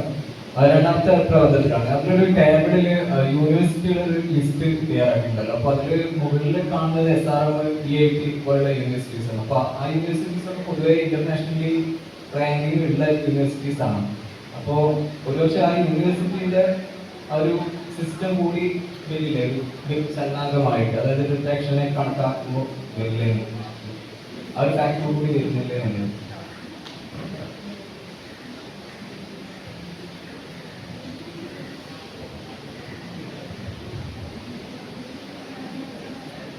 മറ്റ് ചോദ്യങ്ങളില്ലെങ്കിൽ പ്രബന്ധാവതാരികൾ ഇതിനൊന്ന് റിയാക്ട് ചെയ്യാം. നമുക്കിതിനൊന്ന് വളരെ ചുരുങ്ങിയ രീതിയിലൊന്ന് റിയാക്ട് ചെയ്ത് നമുക്ക് സെഷൻ വൈൻഡപ്പ് ചെയ്യാം.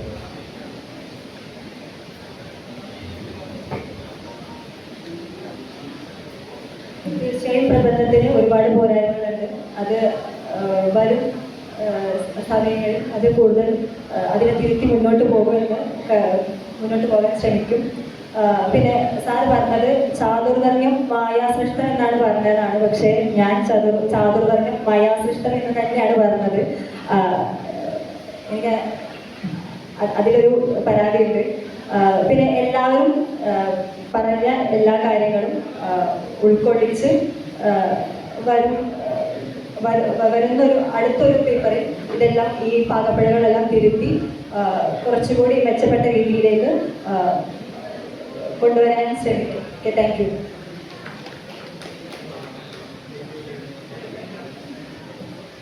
ഞാൻ ബ്രാഹ്മണിക്കൽ ആൺകോയിലും നോവലിലെ ഉപസംസ്കൃതിയും എഴുത്തുകാരികളുടെ തിരഞ്ഞെടുത്ത നോവലുകളെ മുൻനിർത്തിയുള്ള പഠനത്തിലാണ് റിസർച്ച് ചെയ്യുന്നത്.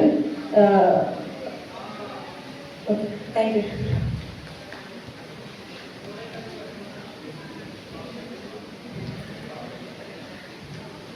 വിമർശം എന്ന് പേരുള്ള ഈ ഒരു സെക്ഷന്റെ ആ പേരിനോട് വളരെ നീതി പുലർത്തുന്ന അഭിപ്രായങ്ങളാണ് നമുക്ക് കിട്ടിയിട്ടുള്ളത്. ആദ്യമായിട്ട് പറയാനുള്ളത്, ഈ ഒരു സെക്ഷനുമായിട്ട് ഒത്തുചേരാത്തൊരു പ്രബന്ധമായിരുന്നു എന്നുള്ളൊരു അഭിപ്രായം വന്നിട്ടുണ്ട്. അത് സംഘാടക സമിതിയോടാണ് പറയുന്നത് എന്ന് ഞാൻ മനസ്സിലാക്കുന്നു. എൻ്റെ പ്രബന്ധം ഈ സെക്ഷനിൽ അല്ലെങ്കിൽ വേറൊരു സെക്ഷനിൽ ചിലപ്പോൾ ഉൾപ്പെടുത്താമായിരുന്നു എന്നൊരു അഭിപ്രായമാണ് പറയുന്നത്. ഓരോ ഗവേഷണങ്ങളും മുന്നോട്ട് വയ്ക്കുന്ന എയിം എന്ന് പറയുന്നത് വ്യത്യസ്തമായിരിക്കും. ഞാൻ എൻ്റെ പഠന ലക്ഷ്യങ്ങളിൽ ഏറ്റവും പ്രധാനമായിട്ട്, നിങ്ങൾ സ്ലൈഡുകൾ കണ്ടിരുന്നെങ്കിൽ അതിൽ ബോൾഡാക്കി കൊടുത്തിട്ടുള്ള ഒരു കാര്യം എന്ന് പറയുന്നത്, റിട്രാക്ഷൻ എന്ന കൺസെപ്റ്റിനെ അതറിയാത്ത ആളുകളിലേക്ക് എത്തിക്കുക, അതിനെക്കുറിച്ച് അങ്ങനെ ഒരു സംഭവം നടക്കുന്നുണ്ട് എന്നുള്ളതിനെ കുറിച്ച് ആളുകൾക്ക് ബോധ്യമാക്കുക എന്നുള്ളൊരു വലിയ കൺസെപ്റ്റ് ഞാൻ അങ്ങനെ ഒരു ഇതാണെന്ന് ഞാൻ പറയുന്നില്ല, അങ്ങനെ ഒരു കൺസെപ്റ്റാണ് ഞാൻ മുന്നോട്ട് വെച്ചത്. അതിലൊരു പരിധിവരെ എനിക്ക് വിജയിക്കാൻ സാധിച്ചിട്ടുണ്ടെന്ന് വിശ്വസിക്കുന്നു. ഇവിടുന്ന് വന്നിട്ടുള്ള എല്ലാ നിർദ്ദേശങ്ങളും ഞാനും എൻ്റെ റിസർച്ചിൻ്റെ ആദ്യഘട്ടത്തിലാണ്, ആദ്യമായിട്ടാണ് എൻ്റെ സബ്ജക്റ്റിലല്ലാത്ത ഒരു കോൺക്ലേവ് അല്ലെങ്കിൽ ഒരു സെമിനാറിൽ ഞാൻ പങ്കെടുക്കുന്നത്. മറ്റു വിഷയങ്ങളുടെ ഗവേഷണ രീതിയെക്കുറിച്ച് എനിക്ക് വലിയ അറിവുകളില്ല, എങ്ങനെ എഴുതേണ്ടത് എന്നുള്ളതിനെക്കുറിച്ച് അറിവുകളില്ല. എൻ്റെ വിഷയത്തിൽ എഴുതിയ രീതികളിലും അതിന് സോഴ്സ് കൊടുക്കുന്ന രീതികളിലുമാണ് ഞാൻ ചെയ്തിട്ടുള്ളത്. ലാംഗ്വേജ് ഇതുവരെ ശ്രദ്ധിക്കാത്തൊരു കൺസെപ്റ്റ് ആയിരുന്നു. സ്കോപ്പസ് ഇൻഡെക്സ്ഡ് ആണ്, അങ്ങനെയുള്ള ജേണലുകളിൽ റിട്രാക്ഷൻ സംഭവിക്കുന്നു എന്നുള്ളത് മറിച്ച് ഇംഗ്ലീഷിൽ പബ്ലിഷ് ചെയ്ത പേപ്പറുകൾ മാത്രമാണല്ലോ എന്നുള്ളൊരു ചിന്ത ഇതുവരെ ഉണ്ടായിരുന്നില്ല. അത് പുതിയൊരു ആശയമാണ്. അത് കൂടി ഉൾപ്പെടുത്തി എൻ്റെ ഗവേഷണം ഞാൻ മുന്നോട്ട് കൊണ്ടുപോകും. തീർച്ചയായിട്ടും തമിഴ്നാട് ഭാഗത്തു നിന്നുള്ള ഇൻസ്റ്റിറ്റ്യൂഷനുകളിൽ നിന്ന് ഏറ്റവും കൂടുതൽ റിട്രാക്ഷനുകൾ വരുന്നുണ്ട് എന്നുള്ള ഡാറ്റയാണ് ഞാൻ അവിടെ കാണിച്ചത്.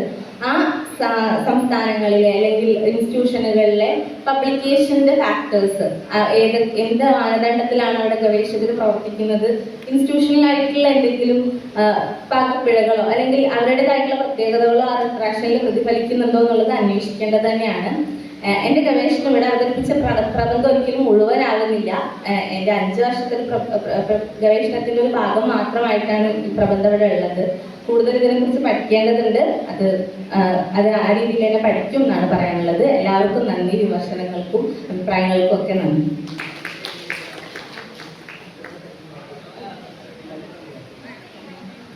ഞാൻ അക്കാദമിക് പബ്ലിഷിംഗ് മിസ്കണ്ടക്ട് എന്നുള്ള ഏരിയയിലാണ് ഗവേഷണം ചെയ്യുന്നത്. അതിൽ ഒരുപാട് പറയാനുള്ളൊരു മേഖലയാണ്. അതിലൊരു മേഖല മാത്രമാണ് റിട്രാക്ഷൻ അല്ലെങ്കിൽ പേപ്പർ മില്ലുകൾ. ഇത്തരം കാര്യങ്ങളെ അതിൽ ഫോക്കസ് ചെയ്ത് പഠിക്കുന്നുണ്ട് എന്നുള്ളതാണ്. Main area academic publishing misconducts in India എന്നുള്ളതാണ്. സുരക്ഷയുടെ വിമർശനം മൊത്തത്തിലാണ്. അതായത് ഈ ഒരു സെഷനിലല്ല തന്നെ പേപ്പർ ഉൾപ്പെടുത്തുക എന്നുള്ളത്, അത് തന്നെ അങ്ങനത്തെ ഒരു പ്രൊവോക്കേഷൻ ഉണ്ടാക്കുക എന്നുള്ളതാണ് ഇതിൻ്റെ ഒരു മെയിൻ അജണ്ട എന്ന് പറയുന്നത്. അതായത് ഫിലിം സ്റ്റഡീസിൽ പേപ്പർ അവതരിപ്പിക്കുന്നതെല്ലാം താറാക്കൂട്ടം പോലെ ഒരു സൈഡിൽ ഇരിക്കുക, മറ്റൊരു മാധ്യമമണ്ഡലം താറാക്കൂട്ടമായിട്ട് മറ്റൊരു ഇതിങ്ങനെ പ്രൊവോക്കേറ്റഡ് ആവാം. അതായത് പല ഡിസിപ്ലിനാരിറ്റിയിൽ വരുന്ന ആൾക്കാർ തമ്മിൽ ചേരുമ്പോൾ ഒരു സ്പാർക്ക് ഉണ്ടാവും, പരസ്പരം പൂരിപ്പിക്കപ്പെടുകയും ചെയ്യുന്ന ഒരു പ്രവണത. റിയാലിറ്റി ഏറെക്കുറെ എങ്ങനെയാണ്? ഇപ്പോൾ വിമർശനം എന്ന് പറയുന്ന ഒരു നിത്യജീവിത യാഥാർത്ഥ്യമാണ്. നമ്മൾ കാര്യങ്ങൾ ഇടപെടാൻ എങ്ങനെയാണ്? കാര്യങ്ങൾ ബോട്ടണിയോ സുവോളജിയോ ഫിസിക്സ് ആയിട്ട് സ്പ്ലിറ്റ് ചെയ്തെടുക്കണം. അപ്പം കാര്യങ്ങൾ മനസ്സിലാക്കാനുള്ള രീതി മാത്രമാണ് ഡിസിപ്ലിനാരിറ്റി. ആ ഒരു നോഷനാണ് നമ്മൾ മൊത്തത്തിൽ ഒരു പ്രമേയങ്ങൾ സ്വീകരിച്ചിരിക്കുന്നത്. അപ്പോൾ ആ ഒരു കാര്യം അറിയിക്കാനാണ്. അത് ആ ഒരു വിമർശനം അല്ലെങ്കിൽ ആ ഒരു പരാതി ഒരു അഭിനന്ദനമായിട്ട് സ്വീകരിച്ചുകൊണ്ട് സെഷനിൽ വന്ന് പങ്കെടുത്ത എല്ലാവർക്കും ശശി മാഷ്, രതീഷ് ചന്ദ്രൻ, അതുപോലെ ശ്രീജ മിസ്, പിന്നെ പ്രിൻസി, സിനിഷ, എല്ലാവർക്കും ചോദ്യം ചോദിച്ച എല്ലാവർക്കും നന്ദി അറിയിച്ചുകൊണ്ട് വിമർശനം എന്ന് പറയുന്ന സെഷൻ വൈകിട്ട് അറിയിക്കും. തുഞ്ചത്തെഴുത്തച്ഛൻ മലയാള സർവകലാശാല വിദ്യാർത്ഥി യൂണിയനും